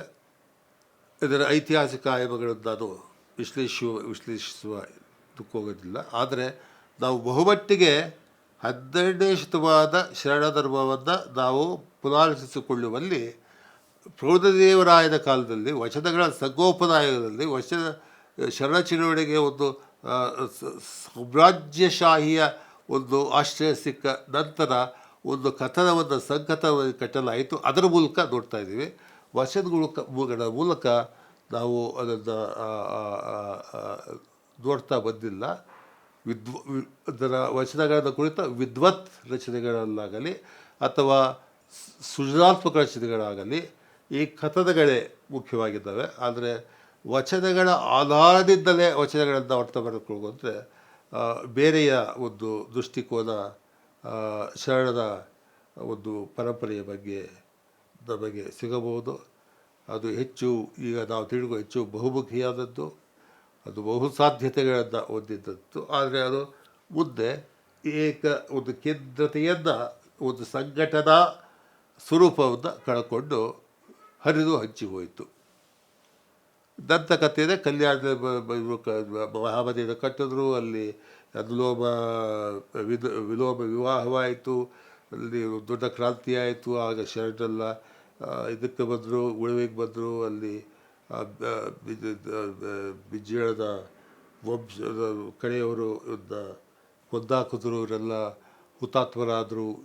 ಜನ ಪದ ಇದು ಭಾಳ ಇದೆ ಇದ್ರ ಬಗ್ಗೆ. ಮುಂದೆ ಬಂದ ಭಕ್ತಿ ಪರಂಪರೆಗಳ ಒಂದು ಸ್ವರೂಪವನ್ನು ನೋಡಿಕೊಂಡಾಗ ಇನ್ನೊಂದು ಭಕ್ತಿ ಪರಂಪರೆ ಆವಿರ್ಭವಿಸ್ತದೆ. ಅದು ವೈಷ್ಣವ ಪರಂಪರೆ ಮಹಾರಾಷ್ಟ್ರದಲ್ಲಿ 11ನೇ ಶತಮಾನದಲ್ಲಿ ಬಹುಶಃ ಇಬ್ಬರು ಮಹಾನ್ ಸಂತರು ಅಲ್ಲಿ ಬರ್ತಾರೆ. ಸಂತ ಜ್ಞಾನದೇವ ಮತ್ತು ನಾಮದೇವ. ತುಕಾರಾಮ ತಂದು ಒಂದು ರಚನೆಯಲ್ಲಿ ಯಾವ ರೀತಿ ಮಹಾರಾಷ್ಟ್ರದ ಈ ವೈಷ್ಣವ ಪರಂಪರೆ ವಾರ್ಕರಿ ಪರಂಪರೆ ಅಂತಾರೆ. ಇದಕ್ಕೆ ಕೇಂದ್ರವಾಗಿರುವುದು ಈ ಚಂದ್ರಭಾಗಾ ತೀರದಲ್ಲಿರುವ ವಿಠ್ಠಲನ ದೇವಸ್ಥಾನ. ಈ ವಿಠ್ಠಲ ವಾರ್ಕರಿ ಪಂಥದ ಇಷ್ಟ ದೇವತೆ. ಆ ವಿಠ್ಠಲದ ವಿಷ್ಣುವಿನ ಒಂದು ರೂಪವನ್ನು ತಿಳಿಯಲಾಗಿದೆ. ಇದರಲ್ಲಿ 2 ಹಂತಗಳು ಬರ್ತವೆ. ಒಂದು 11ನೇ ಶತಮಾನದಲ್ಲಿ ಜ್ಞಾನದೇವ ಮತ್ತು ನಾಮದೇವ. ಆಮೇಲೆ 2-3 ಶತಮಾನಗಳ ನಂತರ ತುಕಾರಾಮ ಮತ್ತು ಏಕನಾಥ. ಮೂಲತಃ ಜ್ಞಾನದೇವ ಕಾಶ್ಮೀರದ ಶೈವ ಪಂಥದಲ್ಲಿ ದೀಕ್ಷಿತನಾಗಿರ್ತಾರೆ. ನಾಥ ಪರಂಪರೆಗೆ ಅದಕ್ಕೂ ಭಾಳ ಹತ್ತಿರವಾದ ಸಂಬಂಧ ಇದೆ. ಅವನ ಗುರು ಅವನ ಅಜ್ಜನಾದ ನಿವೃತ್ತಿನಾಥ. ಅಂದರೆ ತನ್ನ ಈ ಅಮೃತಾನುಭವ ಕೃತಿಯಲ್ಲಿ ಜ್ಞಾನದೇವ 2 ರೀತಿಯ ರಚನೆಗಳು ಮಾಡಿದ್ದಾನೆ. ಅಮೃತಾನುಭವ ಎನ್ನುವ ಒಂದು ಕಾವ್ಯ, ಆಧ್ಯಾತ್ಮಿಕ ಅನುಭವದ ಬಗ್ಗೆ. ಅವನಿಗೆ ಒಂದು ಬೋಧಿ, ಅವನು ಸಬುದ್ಧನಾದಾಗ ಬರೆದ ಒಂದು ರಚನೆ. ಅದಕ್ಕೆ ಕೆಲವು ಅಂಶಗಳನ್ನು ಬೇಂದ್ರವರು ಕನ್ನಡಕ್ಕೆ ಅನುವಾದ ಮಾಡಿದ್ದಾರೆ. ನಮೋ ಎಂಬೆ ನಿವೃತ್ತಿನಾಥನಿಗೆ ಅಂತ ತನ್ನ ಗುರುವಾದ ಅಡ್ಡನಾದ ನಿವೃತ್ತಿನಾಥನ ಹೆಸರಿಸ್ತಾರೆ. ಅನೇಕ ಪದ್ಯಗಳಲ್ಲಿ ಶಿವಶಕ್ತಿಯರ ಐಕ್ಯದ ಬಗ್ಗೆ ಹೇಳ್ತಾರೆ. ಆದರೆ ಮಹಾರಾಷ್ಟ್ರದಲ್ಲಿ ವಿಠ್ಠಲನ ದೇವಸ್ಥಾನ ಬಹಳ ಪ್ರಸಿದ್ಧವಾಗಿದ್ದರಿಂದ ಆ ಪರಮತತ್ವವನ್ನು, ಶಿವನೆನ್ನುವ ಪರಮತತ್ವವನ್ನು ಅವನು ವಿಠ್ಠಲನಲ್ಲಿ ಕಾಣ್ತಾನೆ. ಇಲ್ಲಿ ಕರ್ನಾಟಕದಲ್ಲಿ ಶರಣರು ದೇವಸ್ಥಾನ ಪರಾಮುಖರಾದರು. ದೇವ ಬಂದರೆ ದೇಗುಲ ಒಡಿತ್ತ ಕಡ್ಡೆ ಅಂತ ಅಲ್ಲಮಪ್ಪ ವಚನದಲ್ಲಿ ಹೇಳ್ತಾರೆ. ಸ್ಥಾವರಲಿಂಗಗಳನ್ನು ಪೂಜಿಸುವವರನ್ನು ಚಪ್ನೀಲಿ ಹೊಡೆಯುತ್ತ ಅಂಬಿಗರ ಚೌಡೆ ಹೇಳ್ತಾರೆ. ಅದೇ ಮಹಾರಾಷ್ಟ್ರದಲ್ಲಿ ಮಾಡಿದ್ರು ಅಂದರೆ ಅವ್ರಿಗೆ ಗೊತ್ತಾಯಿತು, ಭಕ್ತರಿಗೆಲ್ಲ ಒಂದು ಕಡೆ ಸೇರಬೇಕು, ಒಂದು ಕೇಂದ್ರ ಬೇಕಲ್ಲ. ಅದಕ್ಕೋಸ್ಕರ ಅವರು ಒಂದು ಪರ್ಯಾಯ ದೇವಸ್ಥಾನವನ್ನು ಮಾಡಿದರು. ಅಂತಹ ಒಂದು ದೇವಸ್ಥಾನ ಈ ಪಂಢರಾಪುರದಲ್ಲಿ ವಿಠ್ಠಲನ ದೇವಸ್ಥಾನ. ಯಾಕೆಂದರೆ ನಿಮಗೆ ವಿಷ್ಣು ಸಹಸ್ರನಾಮದಲ್ಲಿ ವಿಠ್ಠಲ ಎನ್ನುವ ಹೆಸರು ಬರುವುದಿಲ್ಲ.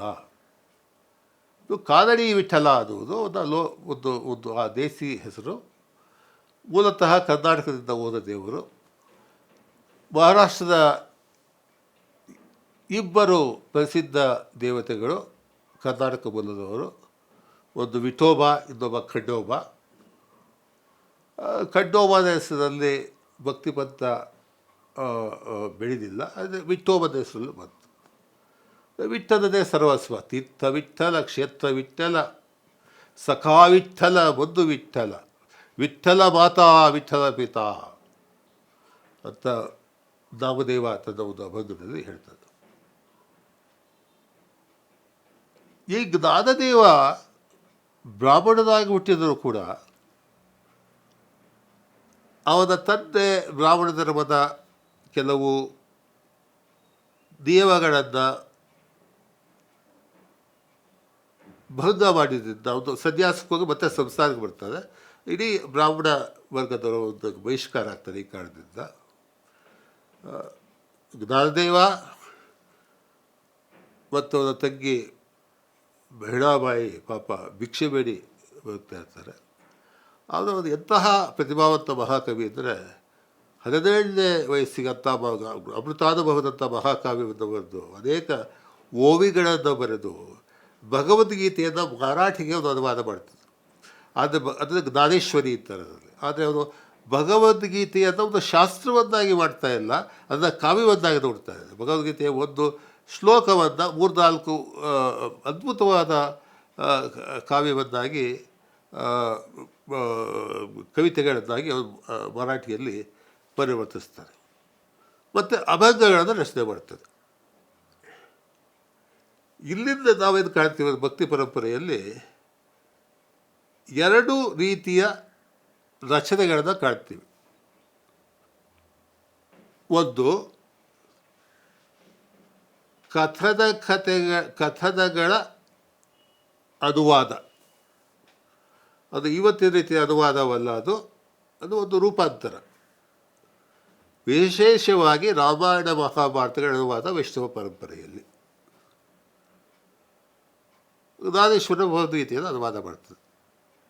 ಆದರೆ ಈ ಜ್ಞಾನೇಶ್ವರನಿಗೆ ಅವನ ಜೀವನ ದುರಂತವಾಗಿ ಕೊನೆಯಾದ್ದರಿಂದ ಅವನ ಶಿಷ್ಯನ ನಾಮದೇವನಿಗೆ ಮನಸ್ಸಿಗೆ ಬಹಳ ಬೇಜಾರಾಗಿ ಅವನು ಮಹಾರಾಷ್ಟ್ರವನ್ನು ತಿಳಿಸಿ ಅದು ಉತ್ತರ ಭಾರತ, ಪಶ್ಚಿಮ ಈ ವಾಯುವ್ಯ ಭಾರತದ ಕಡೆ ಹೋಗ್ತಾನೆ. ಅವನು ಪಂಜಾಬ್ಗೆ ಹೋಗ್ಬಿಡ್ತಾನೆ. ಅವನು ಪಂಜಾಬಿನಲ್ಲಿ ನೆಲೆಸಿ ಪಂಜಾಬಿಯಿಂದ ಕಲಿತು ಪಂಜಾಬಿನ ರಚನೆ ಮಾಡ್ತಾನೆ. ಅಲ್ಲಿ ಅವನು ಯಾವುದನ್ನು ನಾವು ಇವತ್ತು ಸಿಖ್ ಧರ್ಮ ಅಂತ ಕರಿತೀವಿ, ಅದರ ಬೀಜವನ್ನು ನಡ್ತಾನೆ ಅಲ್ಲಿ. ಯಾಕೆ ಸಿಖ್ ಧರ್ಮ ಅಂತಿಮವಾಗಿ ಒಂದು ನಿರ್ಗುಣ ಪರಂಪರೆ. ಸಿಖ್ಖರಿಗೆ ಧರ್ಮಗ್ರಂಥವಾಗಿರುವುದು ಗುರು ಗ್ರಂಥ ಸಾಹಿಬ್. ಅದು ನಿರ್ಗುಣ ಭಕ್ತ ಕವಿಗಳ, ಸೂಫಿಗಳ ರಚನೆಗಳ ಒಂದು ಸಂಗ್ರಹ. ಬಹುಶಃ ಜಗತ್ತಿನಲ್ಲಿ ಒಂದು ಕವನ ಸಂಗ್ರಹ, ಒಂದು ಕಾವ್ಯಕೃತಿ, ಒಂದು ಧಾರ್ಮಿಕ ಗ್ರಂಥವಾದ ಸಿಖ್ರಲ್ಲಿ. ಅದರಲ್ಲಿ ನಾಮದೇವನ ರಚನೆಗಳಿದ್ದಾವೆ, ತುಕಾರಾಮನ ರಚನೆಗಳು ಬರ್ತವೆ, ಅನೇಕ ಬುಲ್ಲೆ ಶಾ ಮುಂತಾದ ಸೂಫಿಗಳ ರಚನೆ ಬರ್ತದೆ, ಮತ್ತು ಸಿಖ್ ಗುರುಗಳಾದ ಗುರುನಾನಕ್ ಮುಂತಾದವರ ರಚನೆಗಳು ಅದರಲ್ಲಿ ಬರ್ತವೆ. ಅಂದರೆ ನೋಡಿ, ಇದು ನಿರ್ಗುಣ ಪರಂಪರೆ ಕರ್ನಾಟಕದಲ್ಲಿ ಪ್ರಾರಂಭವಾಗಿ ಮಹಾರಾಷ್ಟ್ರದಲ್ಲಿ ಪರಂಪರೆಯಾಗಿ ಇಡೀ ವಾಯುವ್ಯ ಭಾರತಕ್ಕೆ ಅದರ ಒಂದು ಚಲನೆ ನಡೀತದೆ. ವಾರ್ಕರಿ ಪರಂಪರೆ ಎನ್ನುವುದು, ವಾರ್ಕರಿ ಅಂದರೆ ಮರಾಠಿಯಲ್ಲಿ ವಾರ ಅಂದರೆ ತೀರ್ಥಯಾತ್ರೆ. ಅಂದರೆ ವಾರ್ಕರಿ ಪಂಥದವರ ಒಂದು ಆಚರಣೆ, ವಿಶೇಷ ಆಚರಣೆ, ವರ್ಷಕ್ಕೊಂದು ಸಲ ಚಂದ್ರಭಾಗ ನದಿ ತೀರದಲ್ಲಿರುವ ಪಂಢರಾಪುರಕ್ಕೆ ತೀರ್ಥಯಾತ್ರೆಯಿಂದ ಮಾಡುವುದು, ಕಾಲ್ನಡಿಗೆಯಲ್ಲಿ ಹೋಗುವಂಥದ್ದು. ಶರಣರು, ಕರ್ನಾಟಕದ ಶರಣರು ತೀರ್ಥಯಾತ್ರೆಯನ್ನು ಖಂಡಿಸಿದರು. ಭಕ್ತನಿದ್ದ ಕ್ಷೇತ್ರವೇ ವಾರಣಾಸಿ ಅಂತ ಬಸವಣ್ಣ ಹೇಳಿದ್ದ. ಗಂಗಾ ನದಿಯಲ್ಲಿ ಒಂದು ಪಾಷಾಣವಿದ್ದರೆ ಅದು ಮೃದುವಾಗಬಲ್ಲದೆ, ಕಾಶಿ ಕ್ಷೇತ್ರದಲ್ಲಿ ಒಂದು ಕಾಗೆಗೆದ್ದರೆಗೆ ಮೋಕ್ಷ ಸಿಗಬಲ್ಲದೆ ಅಂತ ಹೇಳಿದ್ದ. ಅದು ಪೂರ್ತಿ ನಿರಾಕರಿಸಿದ್ರೆ ವಾರ್ಕರಿ ಪಂಥದವರು ಒಂದು ಪ್ಯಾರಲಲ್ ಆದ, ಪರ್ಯಾಯವಾದ ಒಂದು ತೀರ್ಥಯಾತ್ರೆ ಶುರು ಮಾಡ್ತಾರೆ. ಅದು ಕಾಶಿ ರಾಮೇಶ್ವರಕ್ಕೆ ಹೋಗೋದಲ್ಲ, ಇದು ಈ ಪಂಢರಾಪುರಕ್ಕೆ ಹೋಗುವಂಥದ್ದು. ಪಂಢರಾಪುರವನ್ನು ಅವರು ಪಾವಿತ್ರ್ಯದ ಒಂದು ಹೊಸ ಕೇಂದ್ರವನ್ನಾಗಿ ಮಾಡಿದರು. ಸೊ ನಾಮದೇವನ ಮೂಲಕ ಈ ಪಂಥ ಅಲ್ಲಿ ಉತ್ತರ ಭಾರತಕ್ಕೆ ಹೋಯಿತು. ಅದು ಮುಂದೆ ಅಲ್ಲಿ ಸಿಖ್ ಧರ್ಮವಾಗಿ ಕಬೀರ, ರವಿದಾಸರ ನಿರ್ಗುಣ ಪರಂಪರೆಗೆ ಒಂದು ಪ್ರೇರಣೆಯಾಗಿ ಮುಂದುವರಿಯಿತು.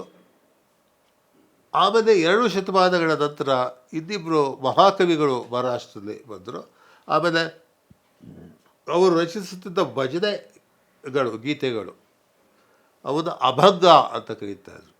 ಓವಿ ಮತ್ತು ಅಭಂಗ. ಮರಾಠಿಯಲ್ಲಿ ಓವ್ಯಾಂಚ ಜ್ಞಾನೋಬ, ಅಭಂಗಾಂಚ ತುಕ ಅಂತಾರೆ. ಒಂದು ಓವಿ ಕಾವ್ಯಕ್ಕೆ ಅಲ್ಲಿ ಸಿದ್ಧಸ್ಥಾನವನು ಜ್ಞಾನೇಶ್ವರ, ಅಭಂಗದಲ್ಲಿ ತುಕಾರಾಮ ಅಂತ. ತುಕಾರಾಮ ಮತ್ತು ಏಕನಾಥ ಇಬ್ಬರು ಜ್ಞಾನದೇವ ಮತ್ತು ನಾಮದೇವರ ಒಂದು ಪರಂಪರೆಯನ್ನು ಮುಂದುವರಿಸ್ತಾರೆ. ಒಂದು ದಂತಕಥೆಯ ಪ್ರಕಾರ ತುಕಾರಾಮನಿಗೆ ಸ್ವಪ್ನದಲ್ಲಿ ನಾಮದೇವ ದರ್ಶನ ಕೊಟ್ಟು, ನಾನು ಗುರು, ನಿನ್ನ ಶಿಷ್ಯ, ನಾನು 1,00,000 ಒಂದು ಅಭಂಗಗಳನ್ನು ಬರೀಬೇಕು ಅಂತ ಇದೆ, ಬರೆಯೋಕ್ಕಾಗಲಿಲ್ಲ, ಅಪೂರ್ಣವಾಗಿ ಉಳಿತು, ಅದು ನೀನು ಮುಗಿಸಪ್ಪ ಅಂತ ಹೇಳ್ತಾರೆ. ತುಕಾರಾಮ್ ನನಗೇನಪ್ಪ ಗೊತ್ತು, ಅದು ಪ್ರಬುದ್ಧನಲ್ಲ, ಜ್ಞಾನಿ ಅಲ್ಲ, ಇಲ್ಲ ನಿನಗೊಂದು ಮಂತ್ರವನ್ನು ಕೊಡ್ತೀನಿ, ಮಂತ್ರವನ್ನು ನೀನು ಜಪ ಮಾಡು ಅಂತ ಒಂದು ಮಂತ್ರ ಕೊಡ್ತದೆ. ಆ ಮಂತ್ರ ಅದು ರಾಮಕೃಷ್ಣ ಹರಿ, ಜೈ ಜೈ ರಾಮಕೃಷ್ಣ ಹರಿ ಅಂತ. ಯಾವ ರೀತಿ ವಿಠೋಬ ಎನ್ನುವ ಮಂತ್ರ ಹೆಸರು ವಿಷ್ಣು ಸಹಸ್ರನಾಮದಲ್ಲಿ ಬರುವುದಿಲ್ಲ, ರಾಮಕೃಷ್ಣ ಹರಿ ಎನ್ನುವ ಒಂದು ಮಂತ್ರ ಯಾವುದೇ ಮಂತ್ರಶಾಸ್ತ್ರದ ಪುಸ್ತಕದಲ್ಲಿ ಬರುವಂಥದ್ದಲ್ಲ. ಇದು ಒಂದು ಬಹಳ ಮುಖ್ಯವಾದ ಅಂಶವನ್ನು ಇದು ಒತ್ತಿ ಹೇಳ್ತದೆ. ಭಕ್ತಿಯ ಆಧ್ಯಾತ್ಮಿಕತೆ ಅದು ಸ್ವಸ್ಫೂರ್ತಿಯಿಂದ ಬಂದದ್ದು, ಸ್ಪಾಂಟೇನಿಯಸ್ ಆಗಿ ಬಂದುವಂಥದ್ದು. ಪರಂಪರೆಗಿಂತ ಹೆಚ್ಚಾಗಿ ಅದು ತನ್ನೊಳಗಿನಿಂದ ಬಂದದ್ದು.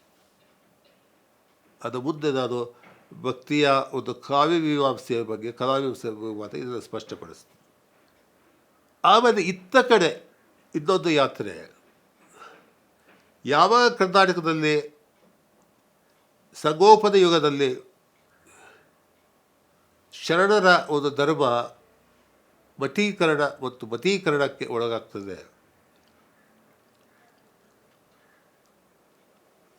ಲಿಂಗಾಯತ ಎನ್ನುವುದು ಅನೇಕ ಉಪಜಾತಿಗಳನ್ನು ಒಳಗೊಂಡ ಜಾತಿ ವ್ಯವಸ್ಥೆ ಆಗ್ತದೆ. ಆ ಸಂದರ್ಭದಲ್ಲಿ ವೈಷ್ಣವ ಧರ್ಮದ ಒಂದು ಸಂಘಟನೆ ವಿಜಯನಗರದ ಅರಸರ ಕಾಲದಲ್ಲಿ ನಡೀತದೆ, ಕೃಷ್ಣದೇವರ ಅರಸರ ಕಾಲದಲ್ಲಿ.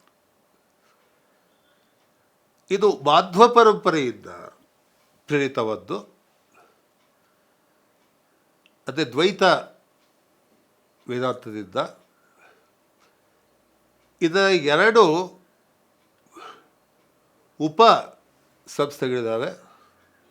ಒಂದು ವ್ಯಾಸಪೀಠ, ಮತ್ತು ದ್ವೈತ ಸಿದ್ಧಾಂತದ ಉನ್ನತ ಧಾರ್ಮಿಕ ಚರ್ಚೆಗೆ ಒಂದು ಕೇಂದ್ರ. ಇದೊಂದು ದಾಸಕೂಟ, ಎಲ್ಲರಿಗೂ ಇದನ್ನು ಬೋಧಿಸುವುದು. ಆ ದಾಸಕೂಟದ ಭಾಗವಾಗಿ ಕರ್ನಾಟಕದ ಹರಿದಾಸರು ಬರ್ತಾರೆ. ಅದರಲ್ಲಿ ಮುಖ್ಯರಾದವರು ಪುರಂದರದಾಸ, ಕನಕದಾಸ, ವಿಜಯದಾಸ ಮುಂತಾದವರು. ಇವರು ಬರೆದ ರಚನೆಗಳನ್ನು ಕೀರ್ತನೆಗಳು ಅಂತ ಕರೀತಾರೆ. ಅದೇ ಇವರಿಗೆ ಮೊದಲನೇ ನರಹರಿ ತೀರ್ಥರು 11ನೇ ಶತಮಾನದಲ್ಲಿ ಅವರು ಹೊನ್ನಾಳಿ ಹತ್ರ ಇದ್ದವರು. ಅವರು ಇದನ್ನು ರಚನೆ ಮಾಡೋಕ್ಕೆ ಶುರು ಮಾಡಿದ್ದು ಕೀರ್ತನೆಗಳನ್ನು. ಅದನ್ನು ಇದನ್ನು ವಿಪುಲವಾಗಿ ರಚನೆ ಮಾಡಿದವರು ಪುರಂದರದಾಸರು. ಮತ್ತು ಶರಣರ ಒಂದು ಭಕ್ತಿ ಪರಂಪರೆ ಹಾಗೆ ಈ ದಾಸ ಪರಂಪರೆ ನೋಡಿ, ದಾಸ ಎನ್ನುವುದು, ಶರಣ ಎನ್ನುವುದು ಎಲ್ಲ ಭಕ್ತಿ ಪಂಥಗಳಿಗೂ ಸಾಮಾನ್ಯವಾದ್ದು. ಅದರ ಒಂದು ಸಮಾನಾರ್ಥಕ ಪದಗಳು. ಆಗ ನೋಡಿದ್ರೆ ತಮಿಳುನಾಡಿನ ಪ್ರಾಚೀನ ತಮಿಳು ಭಕ್ತಿ ಕಾವ್ಯದಲ್ಲಿ ಭಕ್ತಿ ಎನ್ನುವ ಶಬ್ದ ಸಿಗೋದಿಲ್ಲ. ಅಲ್ಲಿ ಭಕ್ತರಾದ ಅಡಿಯಾರ್ ಅಂದರೆ ಕಾಲದೆಸೆಯವನು, ತೊಡ್ಡ ಅಂದರೆ ಗುಲಾಮನಾದವನು, ದಾಸನಾದವನು ಅಂತ ಕರೀತಾರೆ. ವೈಷ್ಣವನೇ ದಾಸ ಅನ್ನುವ ಪದ ಮುಖ್ಯವಾಗ್ತದೆ. ಕಬೀರ ದಾಸ, ತುಳಸಿದಾಸ. ಇಲ್ಲಿ ಅದಕ್ಕೆ ಸಮಾನಾರ್ಥಕವಾಗಿ ಶರಣ ಎನ್ನುವ ಪದ ಇದೆ. ಸೊ ಹರಿದಾಸರ ಪಂಥ ಮತ್ತೆ ದೇವಸ್ಥಾನ ಕೇಂದ್ರಿತವಾದ್ದು. ಪುರಂದರದಾಸರು ಅನೇಕ ದೇವಸ್ಥಾನಗಳ ಬಗ್ಗೆ ತಮ್ಮ ಕೀರ್ತನೆಗಳನ್ನು ರಚನೆ ಮಾಡಿದ್ದಾರೆ, ನೀತಿ ಕಾವ್ಯಗಳನ್ನು ರಚನೆ ಮಾಡಿದ್ದಾರೆ. ಉದಾಹರಣೆಗೆ ಅವರ ಬಹಳ ಪ್ರಸಿದ್ಧವಾದ ಈ ರಂಗನಾಥ ಕಂಗಡಿ ಜ್ಞಾತಕೋ ಕಾವೇರಿ ರಂಗಣ ಕಾಣದೆ ಜಗದ್ಗಳೊಳಗೆ ಮಂಗಣ ಮೂರುತಿ ಇತ್ಯಾದಿ. ತಿರುಪತಿ ದೇವಸ್ಥಾನದ ಬಗ್ಗೆ ವೆಂಕಟಾಚಲ ನಿಲಯ ಹೌದು, ಬಹಳ ಪ್ರಸಿದ್ಧವಾದ ಕೀರ್ತನೆ ಇದೆ. ಇದು ನೀತಿ ಕಾವ್ಯಗಳನ್ನು ಬರೆದಿದ್ದಾರೆ. ಜಾತಿ ಪದ್ಧತಿಯನ್ನು ಅವರು ಶರಣರ ಪರಂಪರೆ ಜಾತಿ ಪರಂಪರೆಯನ್ನು ವಿರೋಧಿಸ್ತು, ಎದುರಾಕೊಟ್ಟು ಅದು ಜಾತಿ ಕೆಳಜಾತಿ ಪರ ಹೋರಾಟ ಎನ್ನುವ ಮಾತಿದೆ. ನನಗದು ಸರಿ ಅನಿಸೋದಿಲ್ಲ. ಅದು ಯಾಕೆಂದರೆ ಅದು ಆಂದೋಲನ, ಚಳುವಳಿ, ಕ್ರಾಂತಿ ಅಂತ ಹೇಳಲಾಗುತ್ತದೆ. ಈ ಪದಗಳೇ ಆ ಕಾಲದಲ್ಲಿ ಪರಿಕಲ್ಪನೆಗಳೇ ಆ ಕಾಲದಲ್ಲಿ ಇರಲಿಲ್ಲ.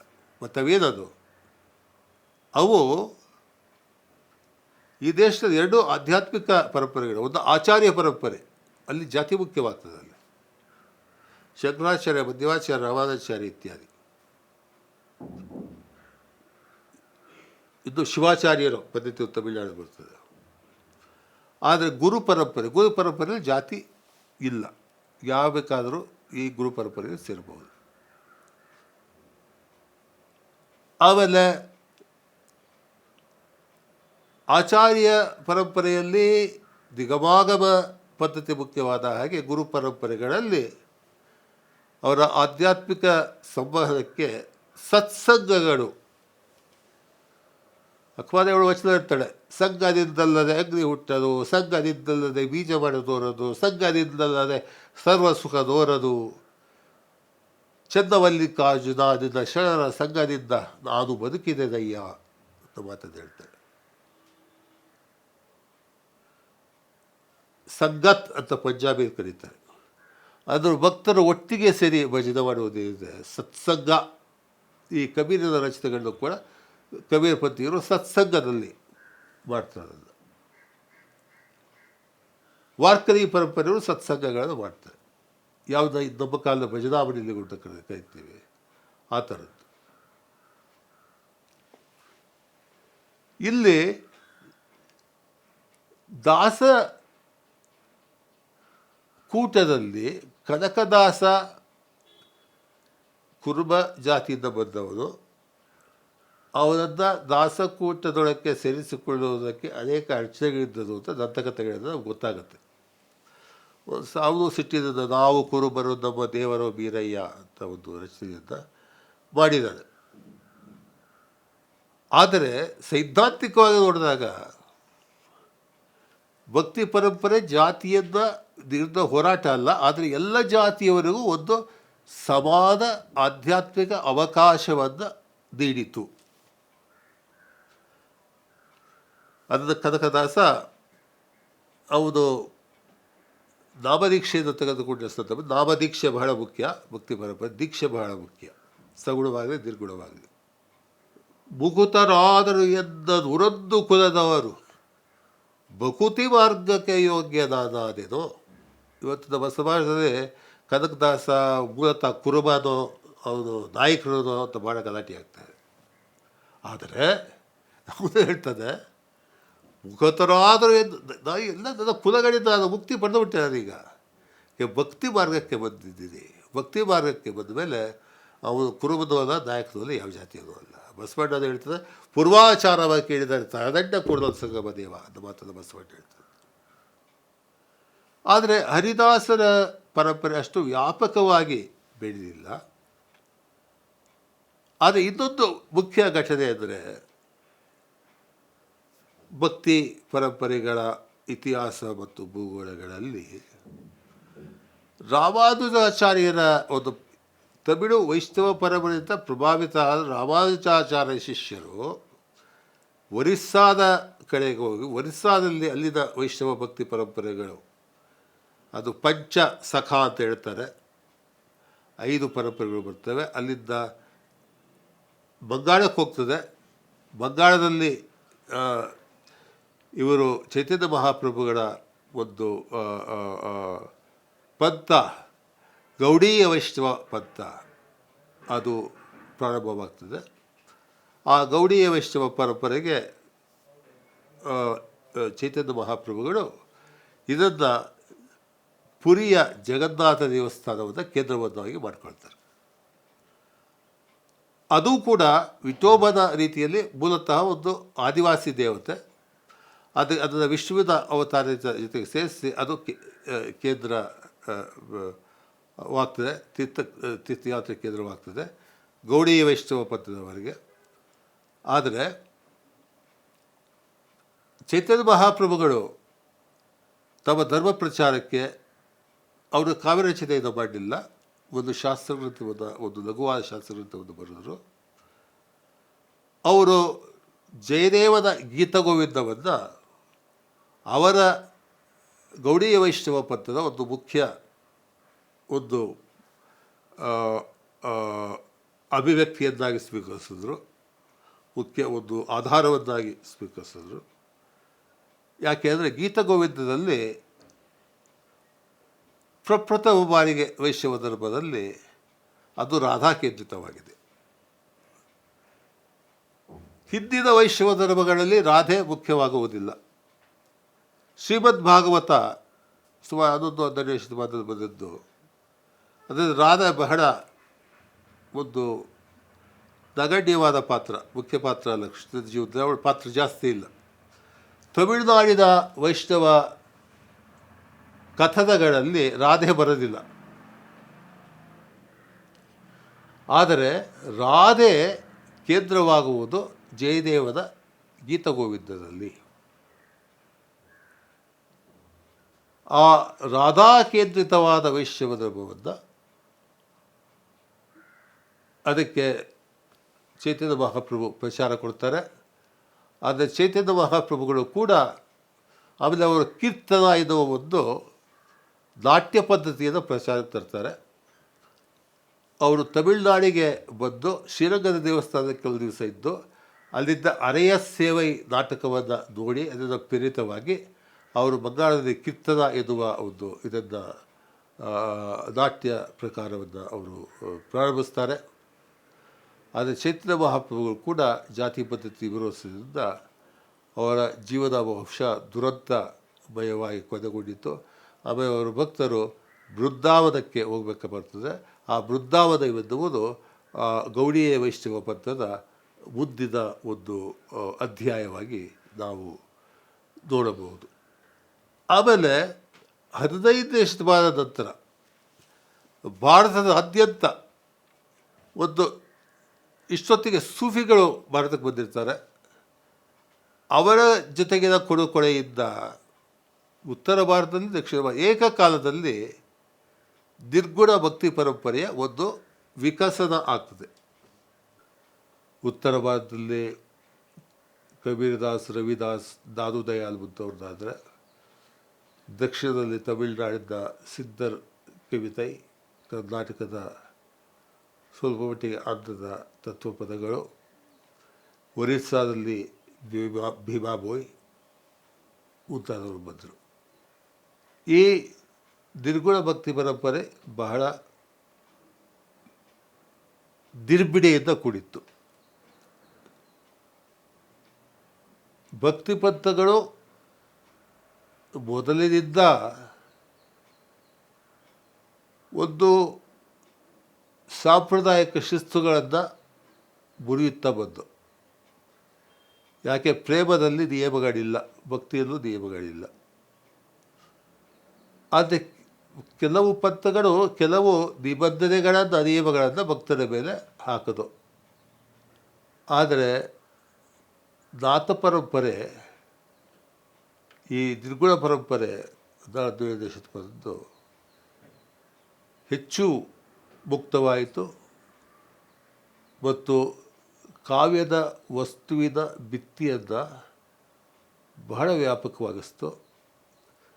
ಬದುಕಿನ ಯಾವುದೇ ಅಂಗವನ್ನು ಲೌಕಿಕ ದೃಷ್ಟಿಯಿಂದ ಮತ್ತು ಆಧ್ಯಾತ್ಮಿಕ ದೃಷ್ಟಿಯಿಂದ ಏಕಕಾಲದಲ್ಲಿ ಹಲವು ನೋಟಗಳಿಂದ ನೋಡುವಂತಹ ಒಂದು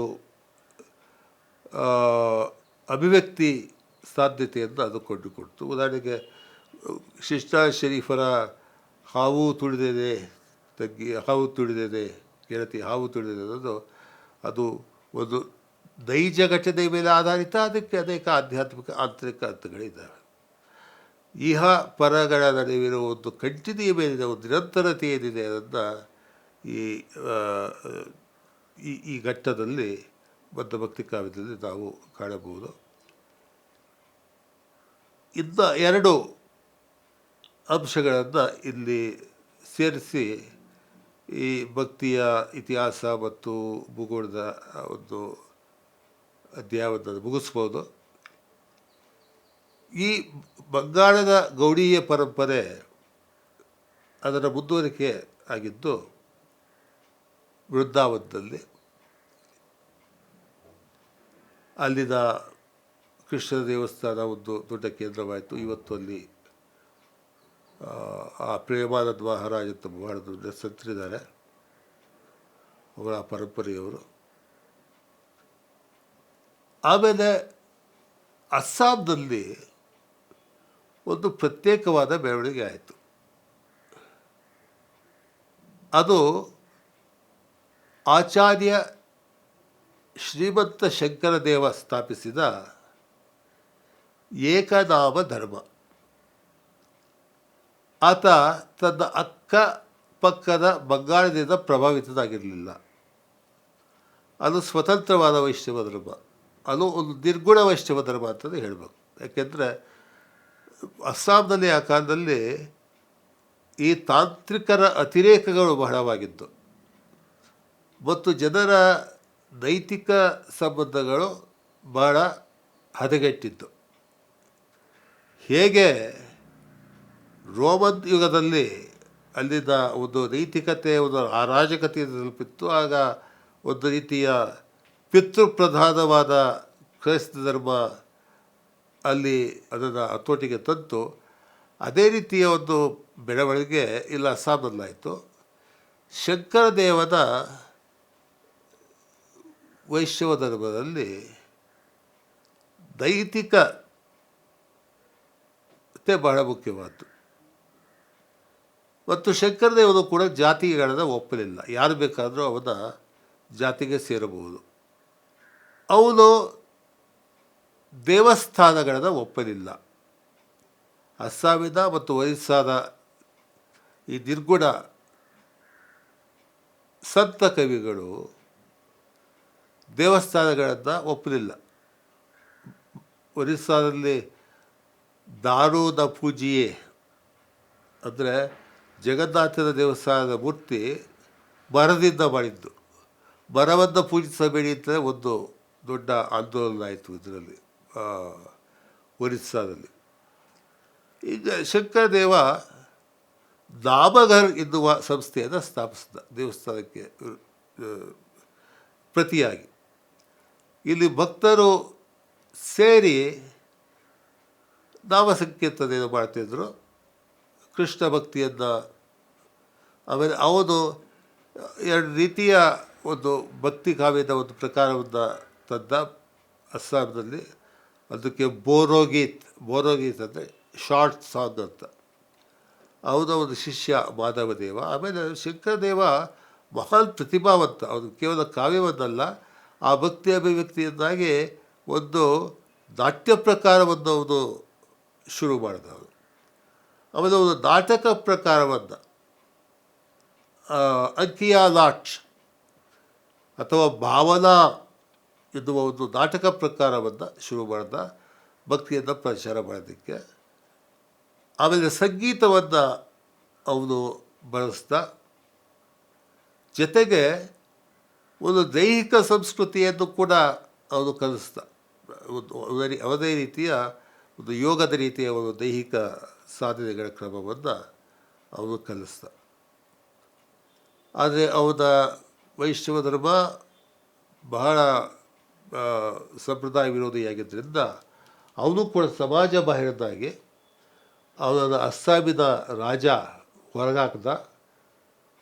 ಅವನು ಹೋಗಿ ಬಂಗಾಳದ ಕೂಚ್ ಬಿಹಾರದಲ್ಲಿ ಆ ರಾಜ ಅವನಿಗೆ ಆಶ್ರಯ ಕೊಟ್ಟ. ಅಲ್ಲೇ ಶಂಕರದೇವ ಅವನು ಬಹಳ ವರ್ಷ ಅಸ್ಸಾಮಿನ ಆ ಒಂದು ದ್ವೀಪದಲ್ಲಿ ಇದ್ದ. ಆಮೇಲೆ ಮತ್ತೆ ಅವನು ಕೂಚ್ ಬಿಹಾರದಲ್ಲಿ ಅವನ ಅವಸಾನವಾಯಿತು. ಆದರೆ ಈಗ ಅವನ ಪಾರ್ಥಿವ ಶರೀರವನ್ನು ತಂದು ಈ ಅಸ್ಸಾಮಿನ ಗೌಹಾಟಿಯಿಂದ ಒಂದು 150 ಕಿಲೋಮೀಟರ್ ದೂರದಲ್ಲಿರುವ ಗೋಲಪುರದಲ್ಲಿ ಸ್ಥಾಪಿಸಿದ್ದಾರೆ. ಆದರೆ ಒಂದು ಬೆಳವಣಿಗೆಯಿಂದ ಕಾಣ್ತೀವಿ. ಆಮೇಲೆ ಇದೇ ರೀತಿ ಇನ್ನೂ ಕೆಲವು ಸಣ್ಣ ಪುಟ್ಟ ದಾರಿಗಳಿದ್ದಾವೆ. ಈ ಸೂಫಿ ಮತ್ತು ನಿರ್ಗುಣ ಪರಂಪರೆಗಳ ಒಂದು ಕೊಡುಕೊಳೆಯಿಂದ ಬಂತು. ಉದಾಹರಣೆಗೆ ವಾಯುವ್ಯ ಭಾರತದಲ್ಲಿ, ಪಂಜಾಬ್ನಲ್ಲಿ, ರಾಜಸ್ಥಾನದಲ್ಲಿ ರಾಮ್ದೇವ್ ಪೀರ್ ಎನ್ನುವ ಒಬ್ಬ ದೊಡ್ಡ ಭಾಳ ಜನಪ್ರಿಯವಾದ ಒಬ್ಬ ಯೋಗಿ ಇದ್ದಾರೆ. ಕೆಲವರು ಒಂದು ಮುಸಲ್ಮಾನ ಅಂತಾರೆ, ಕೆಲವರು ಹಿಂದೂ ಅಂತಾರೆ. ಅವರ ಪ್ರಭಾವ ಭಾಳ ದಟ್ಟವಾಗಿದೆ. ಇದು ಕಾಶ್ಮೀರದಲ್ಲಿ ಇದೊಂದು ಸ್ವತಂತ್ರವಾದ ಬೆಳವಣಿಗೆ ಆಗಿದೆ. ಸಾಮಾನ್ಯವಾಗಿ ನಮ್ಮ ಭಕ್ತಿ ಪರಂಪರೆ ವಿದ್ವಾಂಸರ ಒಂದು ತೊಂದರೆ ಅಂದರೆ ಅವರು ಅದು ಸಮಗ್ರವಾಗಿ ಅದನ್ನು ನೋಡೋದಿಲ್ಲ. ಕೆಲವರು ಬರೀ ವೈಷ್ಣವ ಭಕ್ತಿಯ ಬಗ್ಗೆ ತಿಳ್ಕೊಳ್ತಾರೆ, ಅದರಿಂದ ಇಡೀ ಭಕ್ತಿ ಭಕ್ತವನ್ನು ನೋಡ್ತಾರೆ. ಇದು ಕೆಲವರು ಶೈವ ಭಕ್ತಿ, ತಮಿಳುನಾಡು ಬರೀ ತಮಿಳು ದೃಷ್ಟಿಯಿಂದ ನೋಡ್ತಾರೆ, ಕರ್ನಾಟಕದವರು ಕನ್ನಡದ ದೃಷ್ಟಿಯಿಂದ ನೋಡ್ತಾರೆ. ಇದು ಒಂದು ಸಮಗ್ರವಾಗಿ ಒಂದು ನೋಟ ನಮಗೆ ಸಿಗೋದು ಭಾಳ ಕಷ್ಟ. ಅದು ಬಹುಶಃ ಸಾಹಿತ್ಯ ಅಕಾಡೆಮಿಯವರು ಪ್ರಕಟಿಸಿರುವ ಶಿಶಿರ್ ಕುಮಾರ್ ದಾಸ್ ಅವರ ಭಾರತೀಯ ಸಾಹಿತ್ಯ ಚರಿತ್ರೆಯ ಆ ಒಂದು ಸಂಪುಟಗಳಲ್ಲಿ ಮಾತ್ರ ಬಹುಮಟ್ಟಿಗೆ ಆ ಪ್ರಯತ್ನವನ್ನು ಅವರು ಮಾಡಿದ್ದಾರೆ. ಬೇರೆ ಬೇರೆ ಕಡೆ ಆಗ್ತಾಯಿದ್ದ ಭಕ್ತಿಪಂಥಗಳ ಸಮಾನಾಂತರ ಬೆಳವಣಿಗೆಗಳನ್ನು ತೋರಿಸುವ ಒಂದು ಪ್ರಯತ್ನವನ್ನು ಶಿಶಿರ್ ಕುಮಾರ್ ದಾಸ್ ಅವರು ಮಾಡಿದ್ದಾರೆ. ಈ ಕಾಶ್ಮೀರದಲ್ಲಿ ಇಲ್ಲಿ ಇನ್ನೊಂದು ವಿಚಾರವನ್ನು ಇಲ್ಲಿ ತರಬೇಕು. ಹಿಂದೆ ನಾನು ಪ್ರಸ್ತಾಪ ಮಾಡಿದ್ದೆ, ಭಕ್ತಿ ಪರಂಪರೆ ಸಂಸ್ಕೃತ ವಿರೋಧಿಯಲ್ಲ. ಆದರೆ ಭಕ್ತಿ ಪರಂಪರೆಯಲ್ಲಿರುವ ಸ್ತೋತ್ರ ಸಾಹಿತ್ಯವನ್ನು ನೀವು ಭಕ್ತಿ ಕಾವ್ಯ ಅಂತ ಕರೆಯೋಕ್ಕಾಗೋದಿಲ್ಲ. ಏಕೆಂದರೆ ಸ್ತೋತ್ರಗಳಿಗೆ ಫಲಗಳಿದ್ದಾವೆ, ಫಲಶ್ರುತಿ ಇದೆ. ಆದರೆ ಭಕ್ತಿಯಲ್ಲಿ ಫಲಶ್ರುತಿ ಇಲ್ಲ. ಭಕ್ತಿಗೋಸ್ಕರ ಭಕ್ತಿ, ಪ್ರೇಮಕ್ಕೋಸ್ಕರ ಪ್ರೇಮ. ಈ ದಕ್ಷಿಣ ಭಾರತದಲ್ಲಿ ತಮಿಳುನಾಡಿನ ಆಳ್ವಾರ್ಗಳಲ್ಲಿ ಮುಖ್ಯನಾದ ಕುಲಶೇಖರ ಆಳ್ವಾರ್ ಕೇರಳದ ರಾಜನಾಗಿದ್ದ. ಆತ ಮುಕುಂದಮಾಲ ಎನ್ನುವ ಭಕ್ತಿ ಕಾವ್ಯವನ್ನು ರಚನೆ ಮಾಡಿದ. ಅದರ ಪ್ರಭಾವವನ್ನು ನಾವು ಕನಕದಾಸರ ಹರಿಭಕ್ತಿ ಸಾರದಲ್ಲಿ ಕಾಣಬಹುದು. ಭಕ್ತಿಯ ಮನಸ್ಸನ್ನು ಆರ್ದ್ರಗೊಳಿಸುವುದು, ಆ ರೀತಿ ಆರ್ದ್ರಗೊಳಿಸುವ ಗುಣ ಮುಕುಂದಮಾಲದಲ್ಲಿದೆ. ಇದೇ ರೀತಿ ಕಾಶ್ಮೀರದಲ್ಲಿ ಶೈವ ಧರ್ಮ, ವೈಷ್ಣವ ಧರ್ಮ ಎರಡೂ ಇತ್ತು. ಆದರೆ ಕಾಶ್ಮೀರದ ಶೈವ ಪಂಥ ಆದಷ್ಟು ತೋರಿಸಿದಷ್ಟು ಸೃಜನಶೀಲತೆ ಅದು ವೈಷ್ಣವ ಪಂಥ ತೋರಲಿಲ್ಲ. ಬಹಳ ದೊಡ್ಡ ಕಾಶ್ಮೀರದ ದಾರ್ಶನಿಕ, ಯೋಗಿ, ವಿದ್ವಾಂಸ ಮತ್ತು ಕಲಾಮೀಮಾಂಸಕ ಅಭಿನವ್ ಗುಪ್ತ, ನನ್ನ ಪ್ರಕಾರ ಭಾರತದ ಅತ್ಯಂತ ದೊಡ್ಡ ದಾರ್ಶನಿಕ. ಕೆಲವು ಶಂಕರಾಚಾರ್ಯರು ಅಂತ, ನನ್ನ ಪ್ರಕಾರ ಅಭಿನವ್ ಗುಪ್ತ. ಅವನ ಗುರು ಪರಂಪರೆಯಲ್ಲಿ ಮುಖ್ಯನಾದ ಉತ್ಪಲ ದೇವ ಅನ್ನೋದಿದ್ದ. ಅವನು ಕಾಶ್ಮೀರ ಶೈವದ ದಾರ್ಶನಿಕ ಗ್ರಂಥಗಳು ಬರೆದ, ಆದರೆ ಒಂದು ಅತ್ಯದ್ಭುತವಾದ ಭಕ್ತಿ ಕಾವ್ಯವನ್ನು ಬರೆದ, ಶಿವಸ್ತೋತ್ರಾವಲಿ ಅಂತ. ಅಲ್ಲಿ ಅವನು ಅದನ್ನು ಅದ್ವೈತ ಭಕ್ತಿ ಅಂತ ಕರೀಬೋದು. ನಿರ್ಗುಣ ಭಕ್ತಿಯ ಒಂದು ಪ್ರಕಾರ ಅದು. ಅದು ಹೇಳ್ತಾನೆ, ಯೋಗಿಗಳು, ತಾಂತ್ರಿಕರು ಎಷ್ಟೋ ವರ್ಷ ಸಾಧನೆ ಮಾಡಿ ಅವರು ಆನಂದವನ್ನು ಪಡೆದರೆ, ಒಬ್ಬ ಭಕ್ತ ಶಿವ ಶಿವ ಎನ್ನುವ ಶಬ್ದವನ್ನು ಹೇಳ್ತಾ ಅದರಲ್ಲೇ ಆನಂದವನ್ನು ಪಡೀತಾನೆ.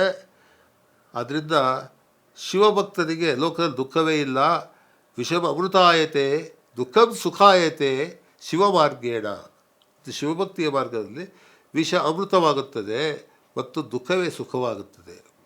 ಈ ದುಃಖ, ಸುಖ, ಲಾಭ, ಅಲಾಭ ಈ ರೀತಿಯ ವ್ಯತ್ಯಾಸಗಳು ಭಕ್ತರಿಗೆ ಗೌಣ.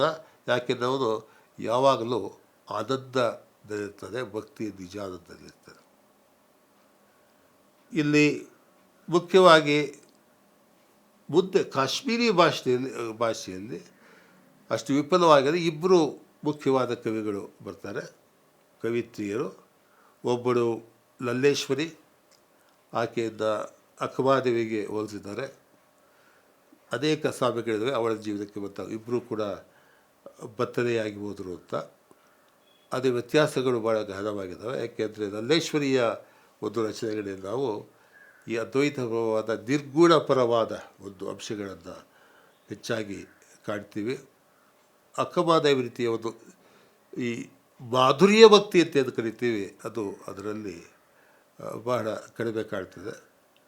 ಆಮೇಲೆ ಇನ್ನೊಬ್ಬಾಕೆ ಗಂಗಾ ಭವಾನಿ ಅಂತ ಇನ್ನೊಬ್ಬ ಭಕ್ತ ಕವಿಯತ್ರಿ ಕಾಶ್ಮೀರದಲ್ಲಿ ಬರ್ತಾಳೆ. ಮುಂದೆ ನಾವು ಈಗ